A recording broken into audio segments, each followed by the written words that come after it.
Chapter 61. That night, Sulu, who was equally exhausted after completing the entire set of exercises in the dark, entered the bathroom again. After taking a cold shower, he seemed to feel much better. He took out the sharp knife from the hollowed-out tile behind the mirror and began to carefully shave his eyebrows in front of the mirror. Every strand of hair was trimmed very carefully. Finally, he applied some spring toning lotion between his eyebrows. He looked at his face in the mirror and nodded with satisfaction. Sulu did not have the habit of being narcissistic, nor did he have the intention to make his ordinary face handsome. Even if he did, he would not choose to do it in the wee hours of the morning, unless he was crazy. The advertisement on Channel 23 said that this toner could shrink pores, so he had been experimenting with it for the past 2 months.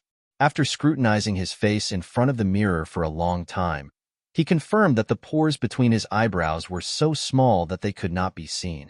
If he did not use a magnifying glass, he would definitely not be able to tell that there were eyebrows on his smooth skin. The most distinctive feature of his ordinary face was his pair of eyebrows. Back at the mining pit, Feng Yu had once said that his eyebrows were like knives, too straight, too straight. The purpose of trimming eyebrows was not to make his facial features more supple, but to alter the space between his eyebrows to change his appearance. After all, he did not dare to reveal his true identity. Although the Westwoods and Eastwood were extremely far away from the capital ring, who could be sure about the matters of the mortal world? Perhaps at some point in time, someone who had seen Sulu before would come to Yue University. Suli's eyebrows were originally as dark as ink, and they were joined together in the middle, looking like a sharp and unstoppable machete. For the past 2 months, he had been trimming his eyebrows nonstop because he wanted to cut off this pair of straight eyebrows from the middle. The results were not bad. At least, the face in the mirror was indeed slightly different from his original appearance, although the difference was not too obvious. If Suli's eyebrows were previously like machetes, then now, his eyebrows were still as straight as before, but they had become too small, throwing knives that were pointing at his temples. It was a sleepless night. Sulu sat in the darkness, staring at the tightly shut iron door. Intuition was actually just a sensitive judgment triggered by countless subtle changes, or even a subconscious judgment. Sulu was a person who was good at observing things. Feng Yu had once admired this trait of his, so he trusted his own intuition. What did the sudden arrival and silent departure of the principal, the sudden reopening of Zizaman a few days ago, and the absolute silence at the back gate of the school mean? He smelled the scent of danger. Just like on the green grassland on the other side of the electronic fence, there seemed to be many wild beasts lurking in the grass. What made him uneasy was that he could not find where these dangers were at all. With his fingers gently stroking the metal handle in his palm, Sulu narrowed his eyes. He knew that as long as he pushed the button, the front end of the gadget, which looked like a data storage device, would spurt out a strong current. When the accumulated current was used up, it could even eject a sharp dagger. With such a sharp weapon to protect himself, his mood calmed down a little. However, when he thought of the arrogant people in front of the nightclub pulling out their pistols on the street, his heart was no longer so calm. Years ago, he made 2 taser batons under the guidance of Feng Yu. In addition to giving one to Li Wei, which indirectly led to the subsequent events, the other one was always by his side for self-defense. It had electrocuted a bison and stunned the police chief. It was affectionately called Handle by him. When he left Hushy State, the handle had been cremated with the chip in the incinerator. The one in his hand was made a month ago. The department he was attending hadn't started their experimental classes yet, but it wasn't difficult to find suitable materials on campus. After ordering some special components online, Sulu made this thing again and finally gave it a name. It was called Flying Dagger. The long night passed by as Sulu waited. The horizon gradually brightened, and the 2 faint shadows of the moon in the sky above planet S1 gradually disappeared from the horizon. A kind of gray haze began to cover the sky.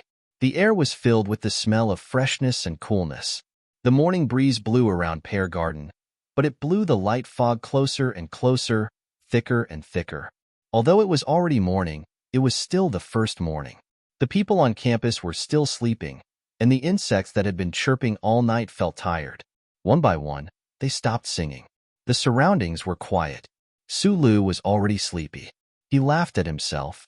He thought to himself that he was not as experienced as the uncle in escaping. Just a random thought had made him nervous for an entire night. If this continued, he was afraid that he would die from exhaustion even before the Federation government came to catch him. He opened the window to let the breeze in. Then, he prepared to turn on the lights and go back to bed to catch up on sleep.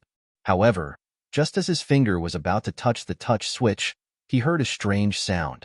The electronic switch of UA University's deserted rear iron gate emitted a soft beep. Then, the gate slowly opened in the thin morning fog. Sulu looked at this scene in astonishment. His hand tightened around the flying dagger. The fact that the iron gate opened without his knowledge could only mean that someone with higher authority in the university had entered a command without his knowledge. If he was still sleeping, he definitely wouldn't have heard the beep. That way, no matter who entered the campus, he wouldn't know.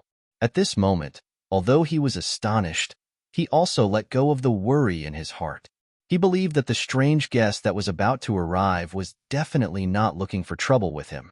That was because, regardless of the time period, no one would use such an open and above-board method to hunt him down. Furthermore, opening the school gate and capturing him didn't seem to be related at all. However, this scene did look a little strange. In the thin fog, the iron gate slowly opened, but there wasn't a single person around. It looked like a horror scene that was commonly seen in movies. A completely black car quickly drove in from the fog, following the road outside the university towards Pear Garden.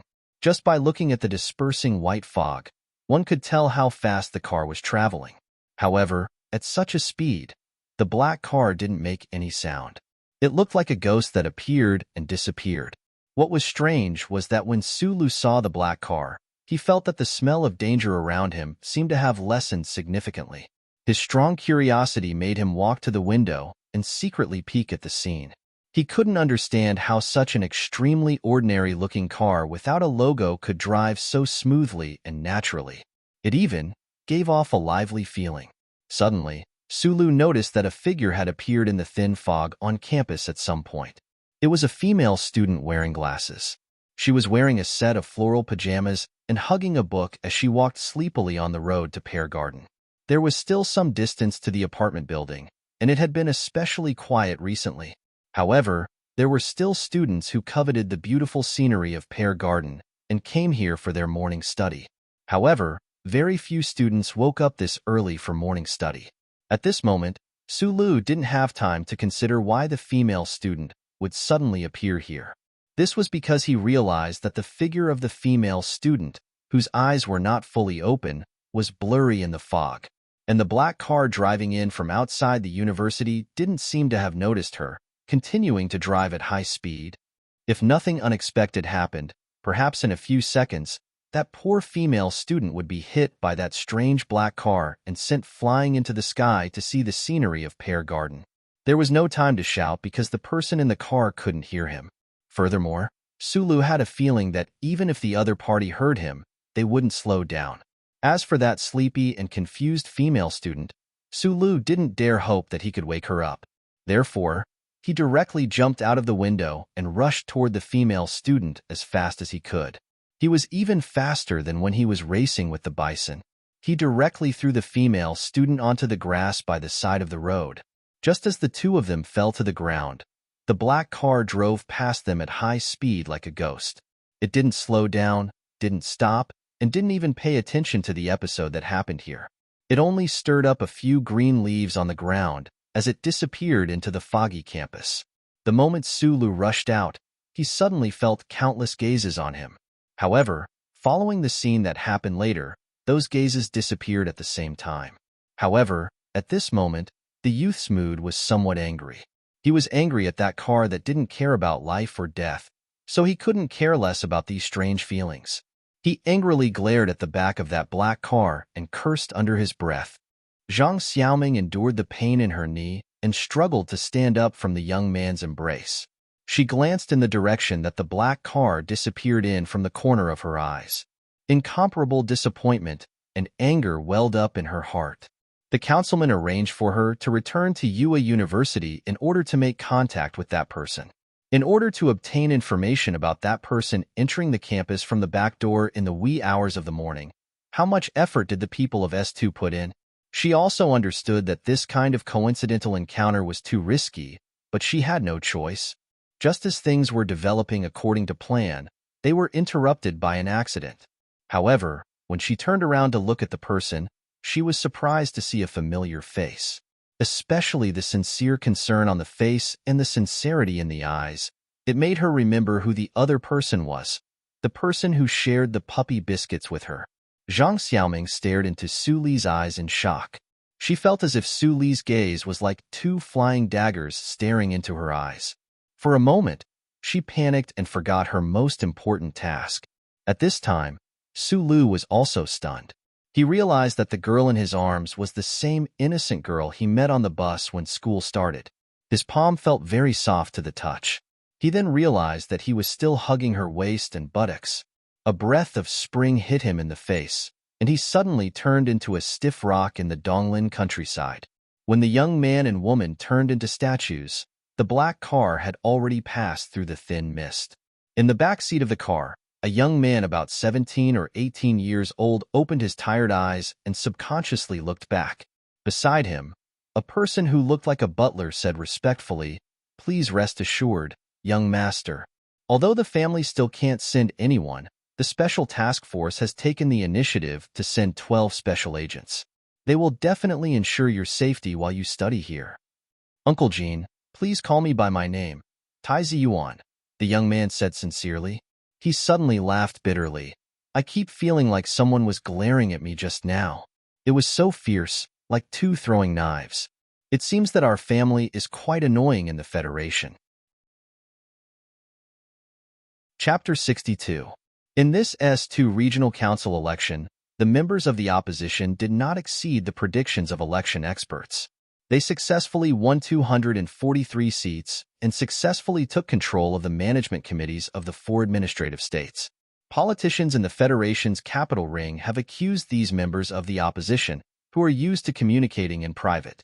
As a result, Article 2 of the Federation Charter, which has maintained the political balance of the Federation for 600 years, has become a piece of paper. The courtyard was filled with green bamboos. Against the backdrop of the natural scenery, the light screen hanging on the snow-white wall looked more like a picture.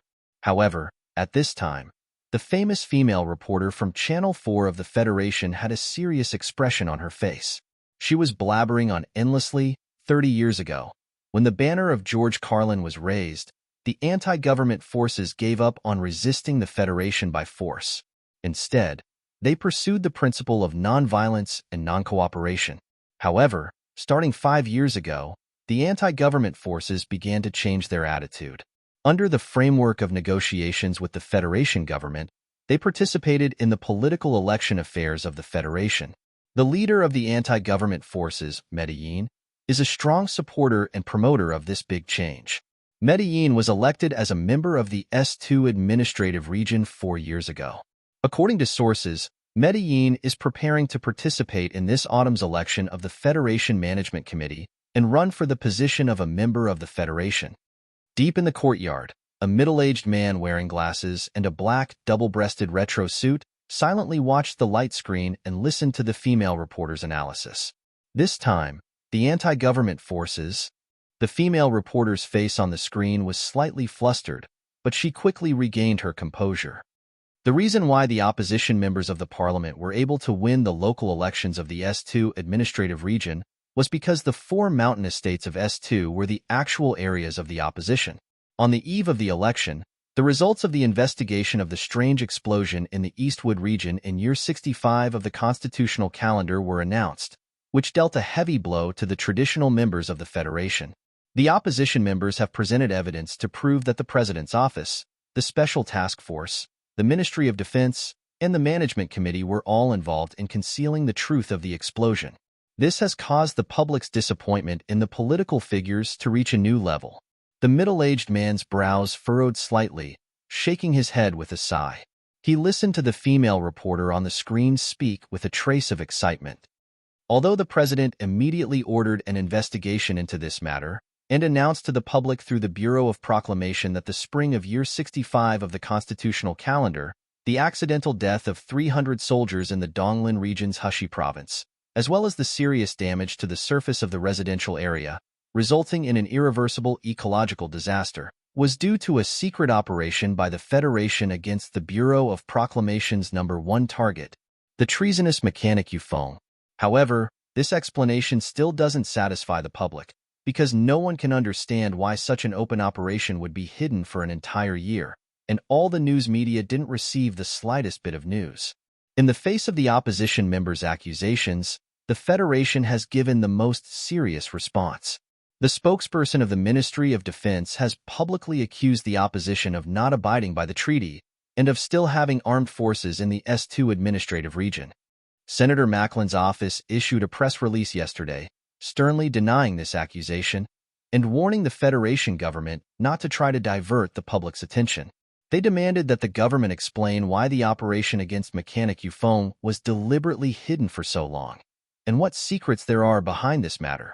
The following is the background information of the news. Mechanic Yufeng, once an assistant instructor in mecha repair at the capital planet's 2nd Military Academy, was recruited into the army at the end of the Third War between the Federation and the Empire. The middle-aged man adjusted his glasses, shaking his head as he turned off the light-screen television. He knew more about Mechanic Yufeng's information than most people in this world, even more than the Federation government and the leader of the opposition, Macklin. He walked towards the green courtyard, passing by a few paddy fields and a few red carp ponds, and the heaviness in his heart gradually dissipated. Although his family was sparse and far from being as powerful as the legendary 7 big families, to be able to own such a large manor in Philadelphia, the middle-aged man knew how much trust and respect the people of the Federation had for his family. After walking for a few minutes, the middle-aged man came to the front of a flat lake. He looked at the side of the lake and lowered his head. "Father, the news about Uncle has been confirmed. Just as you expected, he should be gone. The information we got from the Ministry of Defense was half a year late." Philadelphia, 1,300 kilometers away from the capital, was a tourist destination that was warm in winter and cool in summer. To be able to own such a large manor in such a place where every inch of land was worth its weight in gold, it was enough to show the status of the people who lived here. This lake was so long that one couldn't tell how big it was. A gentle breeze blew, and the water was still, like a mirror reflecting the snowy peaks of the mountains in the distance, making one feel that nothing could be more beautiful than this. An old man was sitting on a blue stone by the lake. He was wearing a very simple but slightly retro long gown. His long white hair was scattered behind him, and his back looked very old.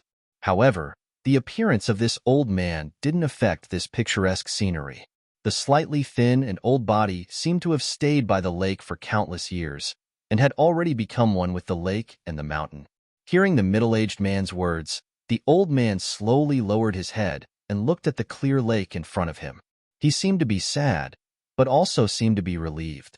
He said, "It's good that he's dead. He should have died 40 years ago, and he should have died 14 years ago. But he didn't die, and he will never die. The sooner I die, the sooner I'll be relieved. I'm already willing to die." Hearing these ominous words, the middle-aged man was shocked. He was worried that his father would be too sad because of the news of his uncle's death. Although he didn't know the strange relationship between his father and his uncle, he had heard too much about his uncle's deeds since he was a child. He knew that his father had always cared about his younger brother. He walked up behind the old man and said with concern, "Uncle was able to escape the Federation's arrest in the past. He might be able to do the same this time. I don't want to care about these things. A brother who has disappeared for several decades is no different from being dead." The old man's back view was bleak, but the middle-aged man's gaze remained respectful. Although they were father and son, he always felt that his father was more like the image that the Federation had promoted. Since he was a child, he had always felt a sense of distance from his father. The old man sighed, his voice filled with extremely complicated emotions. "Your uncle was a genius. No matter what he did, he could do it to the extreme. Back then, he made great contributions to the Federation's development. It's just that he was a liberal. The things he thought in his head were things that even I couldn't understand. He never considered what others thought when he did things. There's an old saying that if you sowed evil, you would have to bear evil consequences. Since he had violated the Federation's laws, caused the deaths of so many people, and caused so much trouble, perhaps his death could be considered some form of compensation to those innocent people. The middle-aged man knew that his father wasn't referring to the great explosion that had occurred when they had attacked the Empire. He didn't know much about those things from the distant past. After a moment of silence, he said, "The president's personal letter arrived last night. Would you like to take a look?" After a moment of silence, the old man said, "I respect the spirit of the Federation, and I also respect the representative of the Federation, Mr. President. However, I don't want to look at that letter. I don't want an outsider to tell me that they had already killed my younger brother a year ago, even though I don't mind killing him with my own hands. The only one who knows about the relationship between your uncle and me is that woman from the Thai family. Mr. President might have only found out recently. Right now, I'm just a statue of the Federation. Of course, he wouldn't want me to have anything to do with that notorious mechanic. A few decades ago, I punched your uncle and knocked out 17 of his teeth. From that day onwards, I cut all ties with him, and we haven't had any contact since." The old man slowly stood up from the rock. Looking at the restless bubbles in the calm lake, he felt his old heart gradually become empty. There are some people in the government who have always wanted to get your uncle's star map, while there are others who don't want that star map to be leaked. With these two powerful forces joining forces, no matter how many times your uncle can split himself, it's impossible for him to hide safely forever. I don't understand. My uncle is a person who loves to be in a lively situation. Every time the middle-aged man thought of his uncle, who was the most unknown but also the most talented in the family, he felt a chill run down his spine. Back when the Bureau of Proclamation first issued a warrant for his arrest, he still took the risk to stay in the various academies on the capital planet. Why has he been willing to stay in the Donglin district for the past 10 years or so? Nowadays, Donglin is so deserted. In the past, he was willing to stay in S1 and play different roles because he always had the wrong idea. He thought that the glory of the first charter was a humiliation, so he took the risk to stay here, to challenge the eyes of the first charter in the most dangerous place. Underneath this kind of nonsense lies his madness and courage. Why did he leave? Naturally, it was because he thought that the first charter was no longer a shackle to his freedom. Naturally, he didn't want to continue playing this game. The reason he went to Donglin, I am probably the only one in the world who can understand.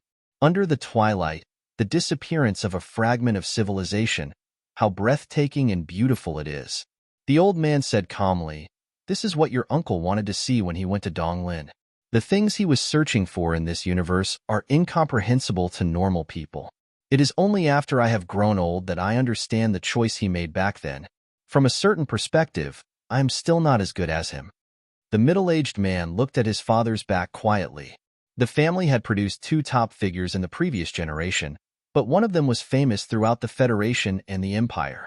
During the First War, he successfully assassinated the ambitious emperor of the Empire. In this era where individual heroism had long since declined, he became the #1 hero of the Federation. The other valiantly fought against the glory of the First Charter for his entire life. In the end, he died quietly as a small character and a traitor. Now, his uncle was dead, and his father was old. How would the Lees of Philadelphia continue in the future? He stayed in Donglin for more than 10 years. There should be some people close to him. The war god of the Federation was just an old man reminiscing about the past. He said slowly, "He has always been a cold-blooded man. I am afraid he will not care about the lives of those after his death. Go and investigate. If there is anyone close to him, help them in secret if you can." I have already investigated. Uncle had an apprentice in Donglin, and they were quite close. However, that apprentice was unfortunately killed in an operation by the Federation. The middle-aged man replied respectfully. The old man looked at the lake and thought to himself, "No matter whether you are dead or alive, you and I are brothers. We are just two men." Chapter 63. In the manner of the Lees of Philadelphia, who had been shrouded in a heroic aura for decades, the war godly Pifu, who was incomparably respected by the citizens of the Federation, had seriously considered taking care of a pitiful and innocent little apprentice. Unfortunately, according to the central computer of the Bureau of Proclamation, the little apprentice was already dead. Therefore, everyone in the Federation believed that the little apprentice could not possibly still be alive. Of course, Sulu was not dead. He also did not know that the Lees of Philadelphia had tried to find him and take care of him. He also did not know that Uncle Feng Yu had any relationship with the Lees of Philadelphia. Even the rotten teeth that he had ridiculed for many years were actually personally knocked out by the war god. If he knew these shocking secrets, would he have touched Feng Yu's rotten teeth with a gaze of worship? If he knew all of these, perhaps he would understand why, in the bloody twilight above the mine, when Uncle Feng Yu mentioned the old man that everyone in the Federation respected, he actually used the 3 words old man without any respect. At this time, Sulu was eating in a simple 3-story building. He used a knife and fork to strenuously cut the wild beef on his plate. From time to time, he would raise his head to look at the unstable light patterns on the wall. The television was still talking about the election of the local state management committee members, and it also mentioned the secret operation in the Eastwoods region. Any secret operation of the Federation could be labeled as a shady operation by the opposition members. Using George Carlin's theory, they would hoarsely criticize it. However, as the person involved, Sulu did not have this kind of interest. He knew that there was a shady operation behind the uncle's death, but that shady operation should have fallen many years ago. The wild beef on the plate was very hard. He had just dug it out of the freezer yesterday. He did not know how many years it had been frozen, but the meat did not have any freshness. Fortunately, it did not go bad. He ate it like a piece of wood and digested it. For Sulu, it was much better than synthetic food. At this time, it was already the end of summer. The air conditioning system that he had just repaired began to send in a cool breeze, but it did not have time to drive away the heat. He wiped the sweat on his forehead and finished the beef on the plate as fast as he could. He rubbed his stomach and, somewhat unsatisfied, walked into the house. He began to rummage and memorize the bits and pieces. According to the government's Land Management Bureau, this 3-story building belonged to Sulu. In other words, this was the home of the retired soldier Sulu. 6 months into Yue University's summer vacation, Sulu took out the ticket that he had bought a long time ago and embarked on the journey back to his home. In order to live a safer life in the Federation, he had to know where his home was. He had to familiarize himself with the local life and customs as much as possible, and even the possible accent. This way, he would not give himself away as much as possible. Shi Qinghai easily saw that he was a person with a secret, so Sulu had to be more cautious. However, he did not expect that the home that the uncle had set for his disguised chip was so far away. He took a 7-hour flight from Linhai Airport, an 11-hour bus ride, and finally walked for half a day before he arrived at this small town. He had already stayed in this small town for a few days, and he was more and more shocked by Uncle Feng Yu's ability. The choice of this small town was too awesome. Not only was it remote, but because of the landslides, most of the residents had moved into the new settlement opened by the state government. Even the few residents who stayed in the town had mostly forgotten who the 3-story building belonged to. It was a very inexplicable thing, wasn't it? In fact, it was just the burden of life that made the few residents lose all interest in inquiring about gossip. The town's primary school and middle school had been closed a few years ago, which made Sulu feel more at ease. He was also endlessly curious about Feng Yu's ability. To be able to choose such a perfect disguise, one must enter the high-level central control computer of the Federation for a long time to filter through the information. It even meant that Feng Yu had once hacked into the all-knowing central control computer of the Bureau of Proclamation.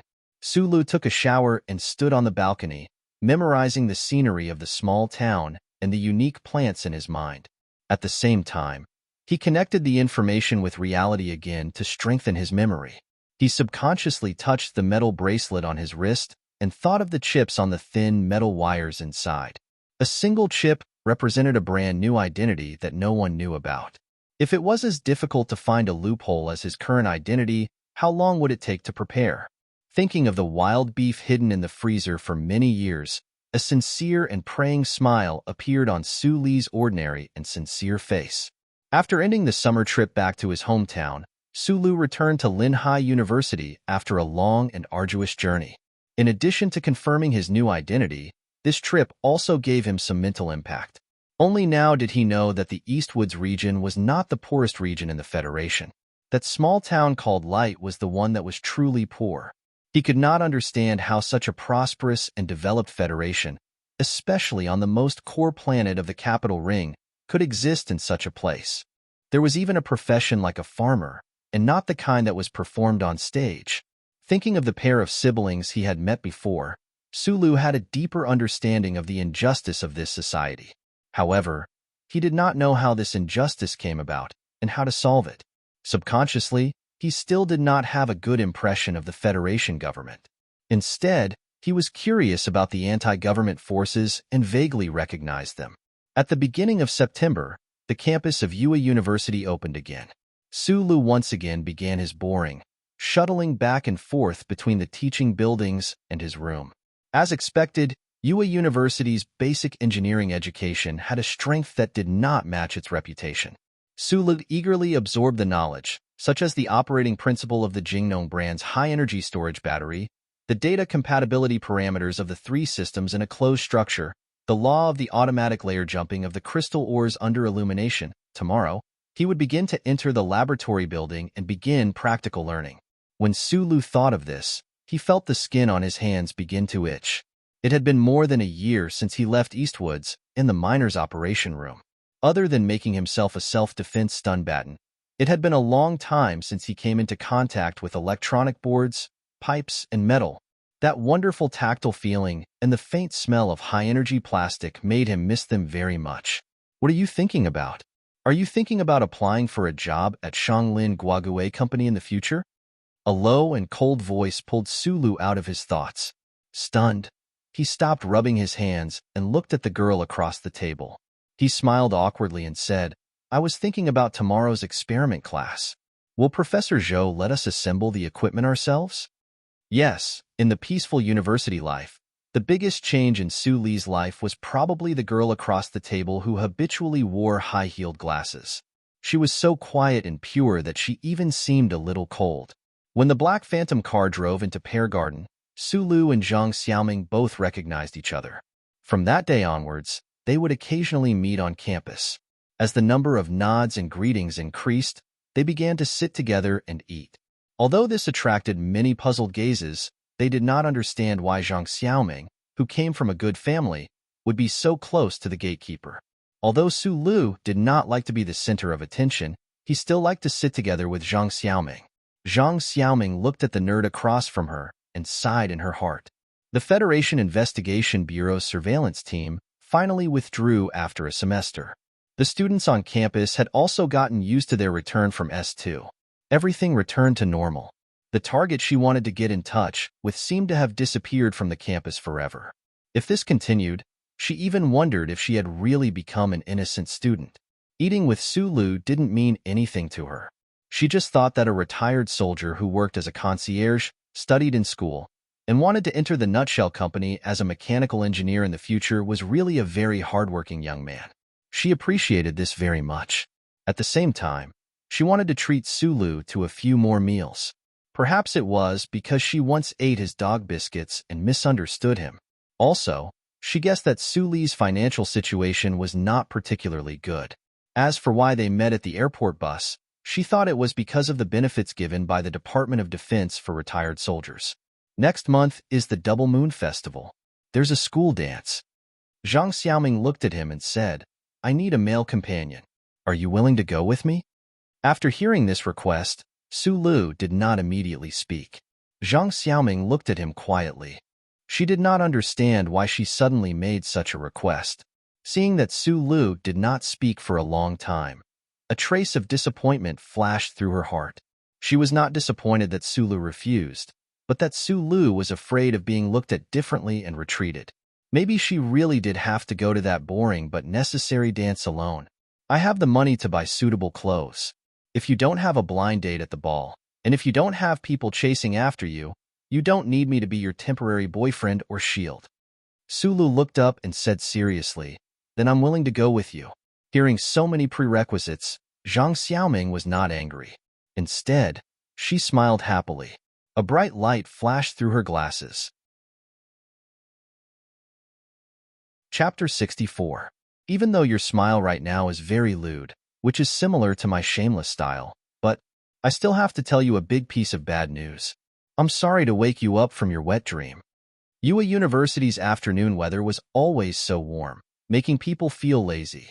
Sulu looked at the familiar pretty face outside the iron gate and the lewd smile on the lazy rogue official's face. He couldn't help but curse. If you have something to say it quickly. In the past few months, Shi Qinghai had been busy with work, but no one knew what he was busy with. In any case, he had lost a lot of weight. However, this weight loss made the lines of his face more distinct. Coupled with that pair of mesmerizing peach blossom eyes, he had lost a little of his charm and added a little of his heroic spirit, which attracted the burning gazes of those middle-aged female creatures. Shi Qinghai passed a cigarette through the gap between the iron gate and lit one for himself. He said seriously, "The Zhou family siblings arrived in Linhai yesterday. You have to be careful. Don't go out of school until I give you the exact news." Su Li's fingers froze, and he didn't light the cigarette. He was stunned for a moment before he remembered the two faces that weren't ugly, but were extremely annoying. In the past few months, he had been busy learning the basics of mechanics, practicing martial arts every night, and experiencing the youth that suddenly hit his waist. He had actually forgotten about this matter. He looked at Shi Qinghai and asked, "Where did you get the news?" "Don't forget that I'm a field agent." Shi Qinghai's tone was not relaxed. He also felt unlucky. Last time, he took a huge risk and opened fire in front of the nightclub. He wanted to muddy the waters. But he didn't expect that the big boss of the Ministry of National Defense would be so shameless as to send his own children after a few months. Shi Qinghai wasn't afraid of the other party's revenge. As long as he had a gun, not many people could deal with him. The problem was Sulu. He was very worried about his only friend. No matter how good a young concierge was at fighting, he would never be a match for those people. What made Shi Qinghai most upset was that it was all his fault that Sulu had offended that pair of siblings. Is there such a vengeful person in this world? Sulu of course knew that there really were such people in the world. Those big shots in the upper echelons of society, once their reputation was damaged, they definitely wouldn't stop until they took it back even more severely. You said that the major was from the 3rd military region. Could it be that he was specially transferred to Linhai to deal with us? They naturally didn't come to Linhai for us, but I'm afraid they're very willing to deal with us two dogs who dare to bark. Shi Qinghai's beautiful eyes flashed with a trace of gloominess. Looking at Su Li's honest and ordinary face, he thought that if that pair of siblings really did mess around, he would have no choice but to be ruthless. The worst that could happen was that he would be fired from the organization. But firing and purging seemed to be words of agreement. He suddenly thought of this and felt that his chest was wide open. He smiled at Sulu and said, "Don't worry too much, leave it to me. But, you have to tell me, why were you smiling so obscenely under the sun just now? Did something good happen?" Sulu was stunned, but Shi Qinghai's expression changed. He looked at him seriously and said, "Don't tell me that this is your first time in a relationship." Sulu didn't nod or shake his head. He was just in a daze. Shi Qinghai stared at him for a long time, then suddenly said seriously, "Don't be fooled, bro. What is love? Love is a cunt." Although Shi Qinghai wasn't a gentleman, and could even be said to be a hoodlum who had ruined many girls, he rarely said such vulgar words. After hearing this, Sulu didn't get angry. He frowned and said, "Love is the staring of eyes, the friction of flesh, and the exchange of body fluids." These 3 sentences suddenly shocked Shi Qinghai. He looked at Sulu as if he was looking at a stranger. He thought to himself, how could this seemingly honest guy come up with such a vulgar and incomparably accurate argument? He didn't pay attention to Sulu, who was still in a daze, and walked towards the black official car. Sitting in the driver's seat, he looked at Sulu, who was still leaning against the seat under the sun, and shook his head. He didn't have much time to care about Su Li's personal affairs. In the past few months, he had mobilized all the resources at hand, but still couldn't find the location of that crown prince in the university. Sometimes he even wondered why the organization valued this young man so much. Was there such a person in the world? Shi Qinghai drove away, leaving behind a dazed Su Lu. He raised his head and looked at the slightly glaring sunlight. He remembered that yesterday, he and Zhang Xiaoming had walked slowly on the track in the sports field under such sunlight. Countless students had looked at them strangely. It seemed that he had become famous against his will. The 3 sentences about love were often nagged by Uncle Fengyu, who often visited the leisure center. Su Lu said it subconsciously, but in his heart, he couldn't agree with such a blatant point of view. Could he and Zhang Xiaoming have a future? Without needing more time to think, Su Lu denied this point. Su Lu gave Zhang Xiaoming a very good first impression. He was a sincere and kind young man. Later on, she found that Su Lu had more good points. For example, he was motivated, hardworking, and focused. But what could she do? She could only carefully keep a distance from him, but she also coveted that trace of sincerity. After all, one day she would leave Yue University and return to the councilman's side to help him deal with those complicated matters. She often reminded herself not to be too greedy. This period of peaceful school life was enough. After all, he was just an ordinary person. Maybe he could really achieve his dream of entering the Shell Motor Company, but what did that have to do with her? Su Lu knew how he felt about Zhang Xiaoming. He only felt that her eyes, covered by black-rimmed glasses, were very calm and attractive. As a young man under the age of 20, this was the first time he had such one-on-one contact with a member of the opposite sex. He couldn't help but start to glow. He liked to sit with her, but he also had to carefully keep a distance. It wasn't because of those strange and surprised gazes, nor was it because of her excellent family background. It was because of his own problem. He didn't know when the Federation soldiers would come to arrest him. Su Lu had never been in a relationship before, and neither had Zhang Xiaoming, but they were both at the age of falling in love. It was like the trees in the pear garden that would naturally grow in spring. Interestingly, they didn't know what love was, but they started to like this feeling. But because of some practical or absurd reasons, they kept a distance, so that the feelings that they might or might not have were only in their hearts. Since it was only in their hearts that no one could see, they naturally couldn't talk about whether they liked it or not. Their current interactions were like the trees in the pear garden that were tied up with iron wires. It was clumsy and cute. In the clean and spotless operation room, Zhang Xiaoming was clumsily and adorably operating a small laser welding machine. She was trying to join the metal parts on the operation table together. Although she had excellent comprehension in other areas, she was clumsy when it came to moving her hands. Outside her operation room, a few male students watched her operation with concerned eyes. They were so anxious that they wanted to rush in and replace her. Time always made people forget everything. Today's students had long forgotten Zhang Xiaoming's childish behavior of taking a year off from school to go to Administrative District S2. In their eyes, Zhang Xiaoming was a very beautiful and pleasant female student. She also happened to have a good family background and a good personality. Although there were rumors on campus recently that Zhang Xiaoming had become strange again and liked to hang out with that poor janitor, they weren't willing to believe it. According to the inside information from the female dormitory, Zhang Xiaoming also completely denied the possibility of being with that poor guy. Perhaps because they were distracted, they kept the same speed. The few male students subconsciously turned their heads and looked at a completely transparent operation room. Then, they were shocked to hear a beep. 2 minutes and 23 seconds. Professor Zhou, who was wearing a control suit, stared at the display screen with a look of disbelief. He shouted at the young man inside, "Su Lu, you're a fucking genius. Yesterday you broke the school's 3-piece assembly record, and today you broke the B blueprint record. Fuck. If it weren't for the fact that you only scored single digits in history, politics, and economics, I would definitely recommend you to the school to become a free official student. I would even recommend you to the first military academy." It was said that Professor Zhou used to be a regiment-level mechanical engineer in a large assembly center of the Ministry of National Defense. He still had a strong military style. His voice was very loud, and it shook the entire laboratory building. Not to mention, at this time, he was shouting with wild joy. For a moment, all the students heard what he said. They looked at the transparent operation room with envy and shock. Zhang Xiaoming, who was clumsily performing the micro-operation of the fourth solder joint through the planar magnifying glass, raised her head in shock. She took off her black-rimmed glasses and looked to the side. She never would have thought that the unusually ordinary-looking boy would have a talent in this area that even Professor Zhou was shocked by. The door of the transparent console room opened, and Su Lu, whose back was already drenched in sweat, walked out.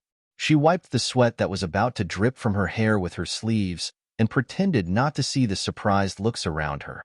She nodded at Professor Zhou. The operation skills taught by Uncle Feng you were used to complete the school operation practice, so naturally, he was much faster than the students. He was just a little helpless. Once he touched the tools, he would be distracted. He tried his best to slow down from his infatuated state. He was so anxious that he even broke out in cold sweat, but in the end, it seemed that he was still a little too fast. Chapter 65. The burly and tan Professor Zhou did not look like a well-respected professor on a university campus. He looked more like a man in the military who was exposed to the sun all day long. At this time, in the single office, his voice was still extremely loud. He shouted loudly at Su Lu, who was standing in front of him. All the stars in the individual star systems of the Federation are called suns by us, and are called suns for short. Su Lu.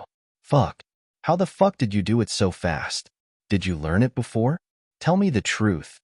In the past few days of the practical classes, Su Lu had displayed extremely powerful operation ability under the shocked gazes of everyone. This kind of thing was very familiar, so even if he wanted to hide it, there was no way to hide it too well. Professor Zhou knew that this auditing student was still working part-time in the school's gatehouse. He also knew that this kid was a soldier who had just been discharged for half a year. He stared at him curiously, as if he did not understand. When I was a recruit, there was a chain artillery camp next to the camp. I secretly went there a few times to check it out. Su Lu repeated the resume and information of this identity in his mind and lowered his head. Then you are a fucking genius. Professor Zhou picked up the teacup and drank 2 mouthfuls. He suddenly frowned and said seriously, "But this doesn't mean anything. These are the most basic things, and in the future, they may not be useful in practical work. In this kind of open class, the most important thing is your design ideas. After all, we are a university, not a place to train mechanic soldiers. Even in terms of speed, you are not the fastest. Every time in the Ministry of Defense's recruitment assessment, those crazy soldiers in the assembly base are faster than you. Do you understand?" "Understood," Su Lu replied loudly, but in his heart, he did not agree with the professor's opinion. He inherited the style of the boss uncle, and his goal was to be faster, smoother, and more accurate. His goal was to be more economical, convenient, and to be able to use local materials. In other words, this damn kid was still subconsciously preparing to repair battleships and mechas like household appliances. However, Su Lu really liked what Professor Zhou said after that. He knew that he was not too out of the ordinary as a mechanic freak, and would not attract the attention of that bastard of the Central Charter. It's a pity that you've already retired from the military. Otherwise, you should have directly applied to become a mechanic in the Ministry of Defense. Studying in a military academy would have been more suitable for you. Professor Zhou said with some regret, "If you apply for the exam as a citizen now, you'll be a bit older. Also, you'll have to wait for 2 years. It's not worth it. How about this? You study hard, and I'll find an opportunity to discuss with the student office to see if we can transfer you to an official student. As for the tuition fees, you don't have to worry too much. The Federation still has a lot of scholarships and subsidies every year." Su Lu knew that Professor Zhou was telling the truth. Every year, the Federation would invest a large amount of money into his education. However, the procedures for reviewing scholarships and grants were very strict. If his results were good enough, and he had someone like Professor Zhou as a guarantor, he might be able to become an official student. If he could get a diploma, it would be a great help for him to enter the Shell Motor Company in the future. He stood at attention and said loudly, "Thank you, Professor. All right, this is the access card for the library's Section H. The materials and tools there are more complete. Some of the declassified blueprints and data from the Ministry of Defense are also stored in the computers there. I think it's more suitable for your level." Professor Zhou took out a small card and threw it over. Sulu caught it and continued to say loudly, "Thank you, Professor." Holding the small electronic access card, Sulu left the office. Although he had said many thanks and was somewhat curious about the library's Section H that he had never heard of before, Sulu's mind was still echoing with another sentence from Professor Zhou. The Ministry of Defense Mechanic Exam. Sulu's lips curled into a bitter smile. He remembered the yearning for the future of life in the remote Donglin mine. However, he was now on the most prosperous and advanced planet of the Federation's capital. Moreover, he was now on the path to realizing his second dream. What was there to be dissatisfied about? Sulu took a deep breath and dispelled the shadow in his heart. However, he knew very well that there were still many things that he was dissatisfied with. At this time, Professor Zhou had already left the office. He took the elevator to the top floor and met with the principal of Yue University through his secretary. He looked at the elegant face of the principal and said, "The student you talked about is really not bad. I've already given him the access card for the library's Section H." The principal raised his head from the large office desk and looked at him in confusion. He asked, "You're talking about that young man called Sulg? I thought you had already given him the access card." "Why? Students who haven't gone through my personal inspection can forget about obtaining the best teaching resources in the Federation." Professor Zhou disagreed with the principal's words. The principal sighed and took off his glasses. He placed them on the table and said, "You're really messing around. Since I've already told you, just do as I say." "That won't do. Your presbyopia is too serious now, and you're not willing to go for laser surgery. Speaking of which, it's only a matter of 2 minutes. Why do you have to wear glasses like that?" Professor Zhou continued to nag. "I still have to personally inspect him. Not only do I have to inspect his knowledge structure and practical ability, but I also have to inspect his moral character. This kid is not bad. Every time I ask him to carry the heaviest things, he doesn't complain at all. He's also not stupid enough to think that a professor like me is discriminating against a penniless auditing student like him." The principal frowned and waved his hand. "This young man has a recommendation letter written by Professor Jean. Although I'm not sure how this young man is so lucky to know Professor Jean. Since that recommendation letter is real, I naturally believe in Professor Jean's judgment. What's there to inspect? You're talking about old Jean?" Professor Zhou's expression changed. "He's been gone for more than 20 years. How is he still alive? Fuck, if I knew this was old Jin's secret student, I wouldn't have embarrassed myself by teaching him. He's not old Jin's student. He's just a very enthusiastic and talented student that he met by chance." The principal could not get used to Professor Zhou's attitude. He shook his head disapprovingly. "Old Jean said in the letter that we shouldn't let that kid know that he wrote a recommendation letter." Professor Zhou was stunned. "Wasn't that kid the one who brought that recommendation letter? That's why I said that you don't have to inspect that kid's moral character. Since old Jean said so, he naturally believes that the kid would definitely not open that letter to peek." The principal smiled. "I've never doubted old Jin's judgment. You actually let a student that old Jean set his eyes on be a janitor?" Professor Zhou could not understand what these people were thinking. He scratched his head and prepared to leave. Just as he was about to open the door, he suddenly turned around and asked, "Can I not attend the Double Moon Festival dance? I don't know how to dance." "No." The previously easygoing principal suddenly said resolutely, "This has always been a tradition of Yue University. Everyone has to attend." Looking at the tightly shut door, the corner of Yue University's principal's lips curled up slightly. He thought of that friend of his who had left for many years, old Jean. He said that he was going to visit the World Federation and even the Empire, but he did not know where he was now. It was just that such a good friend from back then disappeared just like that. Now that communication technology was so advanced, he actually had the heart to not even send an email greeting card. He was truly a heartless and shameless person. Although he was already an old man, when he thought of that friend who suddenly disappeared, he still felt a surge of anger in his heart. Fortunately, from that recommendation letter, he knew that the other party was still alive and well. He felt a trace of comfort. Following that, he thought of that dance during the Double Moon Festival. He thought of this tradition of Yue University from more than 20 years ago. It was also related to old Jean. At that dance, there was a beautiful story that happened. Moreover, the male and female leads of the story were both very important people. Even though he was a noble principal of a university, he could not help but feel a sense of pride. I wonder if Lady Tai will come to visit her family's young master. A trace of a gratified smile appeared on Yue University's face. Library Area H was not in the library. This was a very interesting thing. Sulu studied the small electronic card for a long time before finally thinking of using a computer to read the data on it. He found the building located in the most remote area of Yue University. This building was hidden in the boundless forest. There were no eye-catching signs around it. No matter who passed by, they would not notice this somewhat eerie building. With the electronic card in his hand, Sulu entered the building without any hindrance. He did not see any service staff along the way, so he could not help but feel a little puzzled. However, when he pushed open that large door, he saw a whole row of the latest processors and those large holographic screens that made people drool. He knew that he had entered a treasure trove. There were not many students who had the authority to enter Area H, but there were also quite a few of them. They only silently accessed the data on the central control computer and then entered their own operating rooms or simulation rooms. They did not greet the newcomer Sulu.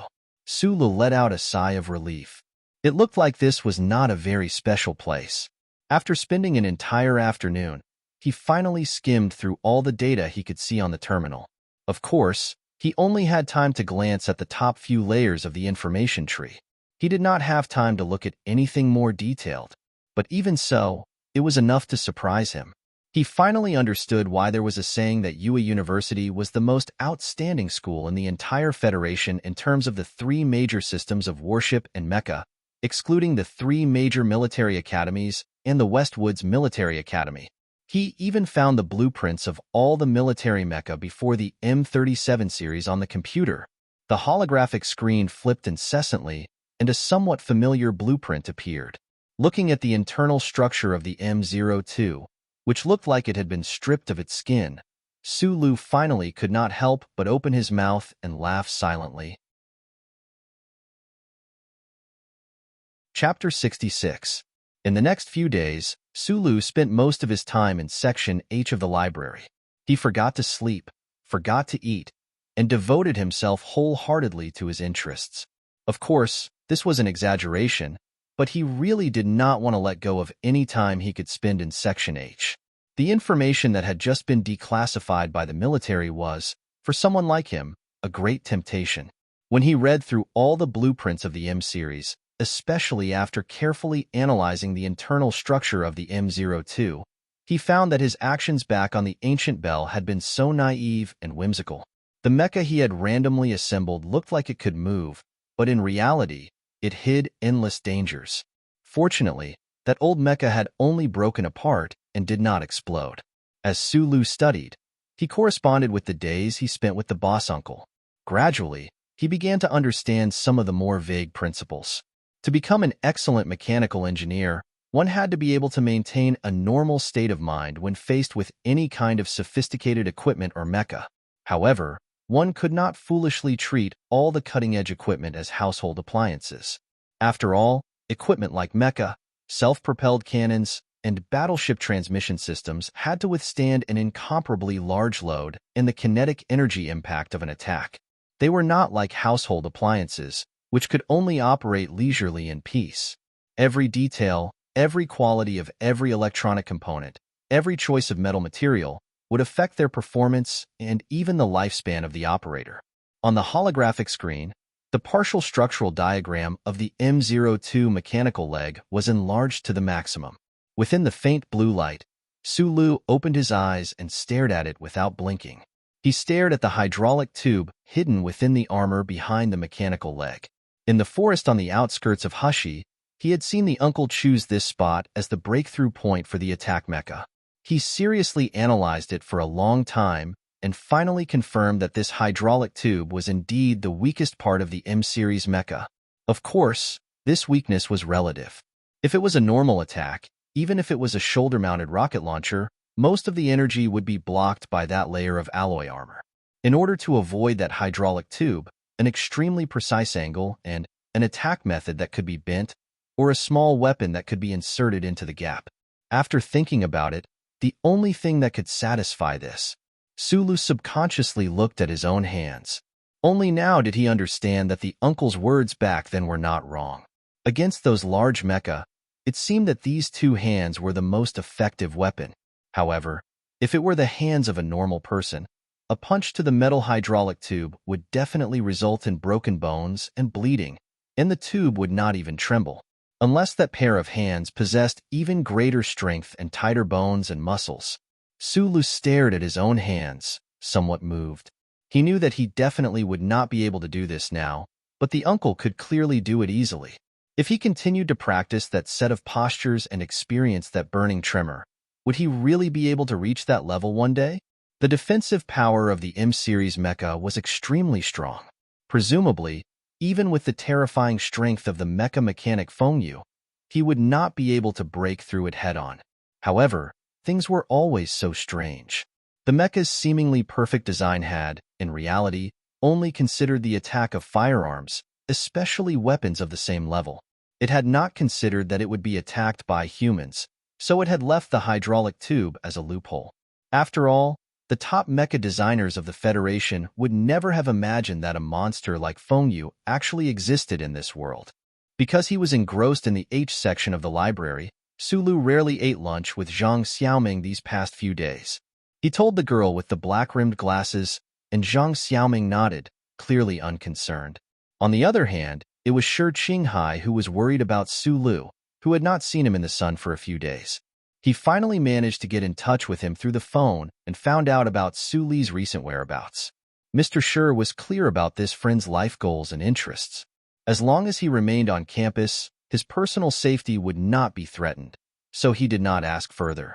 Sulu would only leave the H section at 7 or 8 p.m. every night. At this time, the outstanding students in the H section had already left. After all, they were still in the prime of their youth. No matter how hard they worked, no one would be willing to stay in such a cold and metallic place. Long periods of fatigue would not necessarily lead to good results. One night, Sulu returned to his room.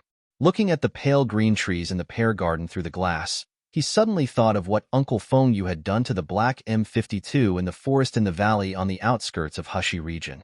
How could those trembling hands control the mecha's movements from the outside? This was really too inexplicable. With this thought in mind, Sulu found it difficult to sleep. Now that he had a deeper understanding of mecha, he also understood how precious that mysterious power within his body was. Naturally, he would no longer slack off on his training. Even if his mind was already extremely exhausted every night, he still persisted in finishing his training. After taking a shower, he sat on the edge of his bed and turned on the screen of his computer. He began to carefully calculate the theoretical possibilities of his strange conjecture. However, as he continued to calculate, he found that because he knew too little about the mysterious power, the trembling did not seem to have a fixed frequency. No matter how whimsical his conjecture was, it seemed to be difficult to prove it through experiments. But he still did not give up, because Uncle Fengyu had once shown him that image. Countless symbols, parameters, blueprints, and words flashed through Su Li's mind. In the end, they became the image of Uncle Fengyu's trembling hands falling on the black mecha like they were playing a piano. Tormented by these vague clues, Su Lu could not sleep at all. He sat up from his bed, put on a coat, turned on the automatic alarm system, and left the room. The campus at midnight was exceptionally quiet, especially in the forest where the library was located. The sound from the televisions in the student dormitories far away could not reach here at all. Sulu used his electronic card to open the door to the library. He confirmed that the library was indeed open 24 hours a day, just as the information said. At this time, the library was already empty. Sulu walked alone in the empty building. He watched as the sensor lights around him lit up with each step he took, but there was no fear in his heart. On one hand, it was because he was used to staying in the dark mines of Donglin since he was a child. On the other hand, his mind was currently completely occupied by the problem of the mecha and the power in his body. Flipping through the information on the holographic screen seriously, he did not gain anything. This was within Su Li's expectations. He was not too disappointed, only feeling a little tired. Rubbing his eyes, he began to walk around the quiet building. On one hand, it was to reduce some of his fatigue, and on the other hand, to move his body. Unknowingly, he had walked to the front of a corridor. On the wall beside the corridor was the word H1, and below it was an eye-catching nameplate. The general meaning was that the corridor was a restricted area. Those without the appropriate authority were not allowed to enter. Sulu looked at the corridor curiously. He did not understand why UA University's library, which was already a little strange, would have an H1 area within the library. Although he was curious, he did not have any intention of entering that area. This was because he could easily deduce that the authority to enter this H1 area could not be too low. It should be reserved for the school's professional researchers. He was just a normal student. How could he enter? He walked a few steps into the corridor, squinting his eyes to see what material the heavy door was made of. However, just as he was about 5 meters away from the door, the corridor suddenly lit up with a faint blue light. A low electronic voice sounded, signature symbol at the front of the information. Please accept the AI chip scan to verify your identity. Sulu was shocked by this sudden voice. He did not expect that he had not even touched the H1 area's door and had already activated the electronic monitoring program. He subconsciously wanted to leave the corridor, but his surroundings were already filled with layers of faint blue lines. It seemed that the AI chip scan had already begun. If he left now, would he be judged as an intruder by the electronic monitoring program? He stood in the middle of the scanning beam with slight fear, secretly praying that the scan would end quickly. As long as the electronic monitoring program judged that he did not have the authority to enter, the door would naturally not open, and he would be able to leave. Sulu thought to himself that he should not be so curious in the future. It was just insomnia? How did it cause such a big commotion? The development of the situation did not develop as Sulu expected. The scanning waveband that was supposed to be invisible was interestingly revealed by the designer to show light blue lines. Those lines finally gathered at the AI chip on the back of his neck, completing the scanning process. However, there was no warning sound to ask him to leave. Identity verified. Number confidential. Personal data confidential. The mechanical electronic voice became a little more lively at this moment. Welcome to H1 area. Sulu looked at the door that retracted into the wall in surprise. At this time, he was naturally not in the mood to notice that this heavy door was made of alloy. He was just shocked that he was standing in the corridor and being scanned once, and his identity was verified. Could it be that in addition to giving him an electronic card, Professor Zhou also entered his personal information into the system? For the time being, he could not figure this out. Looking at the door at the end of the corridor that was shrouded in soft light, his strong curiosity overcame his caution, and he walked in. The heavy alloy door closed behind him. Sulu looked around and found that the layout of the buildings in the H1 area was very simple. There was a small lounge with 2 rooms on each side. He habitually turned right and opened the door. Chapter 67. He was tired. His head was full of questions, and he was thirsty for sleep but unable to sleep because of the excitement. This was the most unbearable feeling. Sulu rubbed his somewhat dry eyes and looked at the alloy mech at the end of the spacious room that was connected by countless cables. Suddenly, he no longer felt the mental torment from before. His eyes lit up as well. It was really beautiful. The surface of the pure black mech reflected a faint matte light, and the cables behind it that were connected to the various ports in the wall were painted in various colors according to the data or energy transmission. Some were white, some were red, some were blue. It was like a black ancient warrior with countless ribbons tied behind it, fluttering in the wind of the wasteland. Sulu looked at this scene in admiration. He suddenly felt that there was no place in the world that was not beautiful. Even such cold metal and technology could still be pleasing to the eyes. After being stunned by the beauty of the mech, Sulu gradually regained his senses and fell into a pleasant surprise. After all, this was the second time in his life that he had seen a real mech. Previously, the worn-out M02 on the ancient bell looked like trash. However, the mech hanging on the platform not far from him was so lively, as if it would come alive in the next moment. He carefully moved closer to the wall. Although he had already obtained permission to enter, he still could not suppress the nervousness and excitement in his heart when he suddenly saw a rarely seen mech appear in front of him. This was the prototype of the M-series mech. All weapon systems and cockpit doors were removed. Sulu walked to the bottom of the mech and looked up at the mech that was glowing with a metallic light in midair. It was very easy for him to identify its model. In this spacious room, he found a terminal screen. He looked at it carefully and finally understood what this room was for. It turned out to be a mech control simulation room. Virtual training technology had been developed hundreds of years ago, but the problem was that it had not been fully developed. Today, it had not been promoted in the Federation. Sulu looked curiously at the instructions on the screen and found that this set of technology was the set of military technology that Sulu had been speculated on in the electronic magazine. Sulu's interest in operating mecha in battle was far less than his interest in repairing and designing mecha.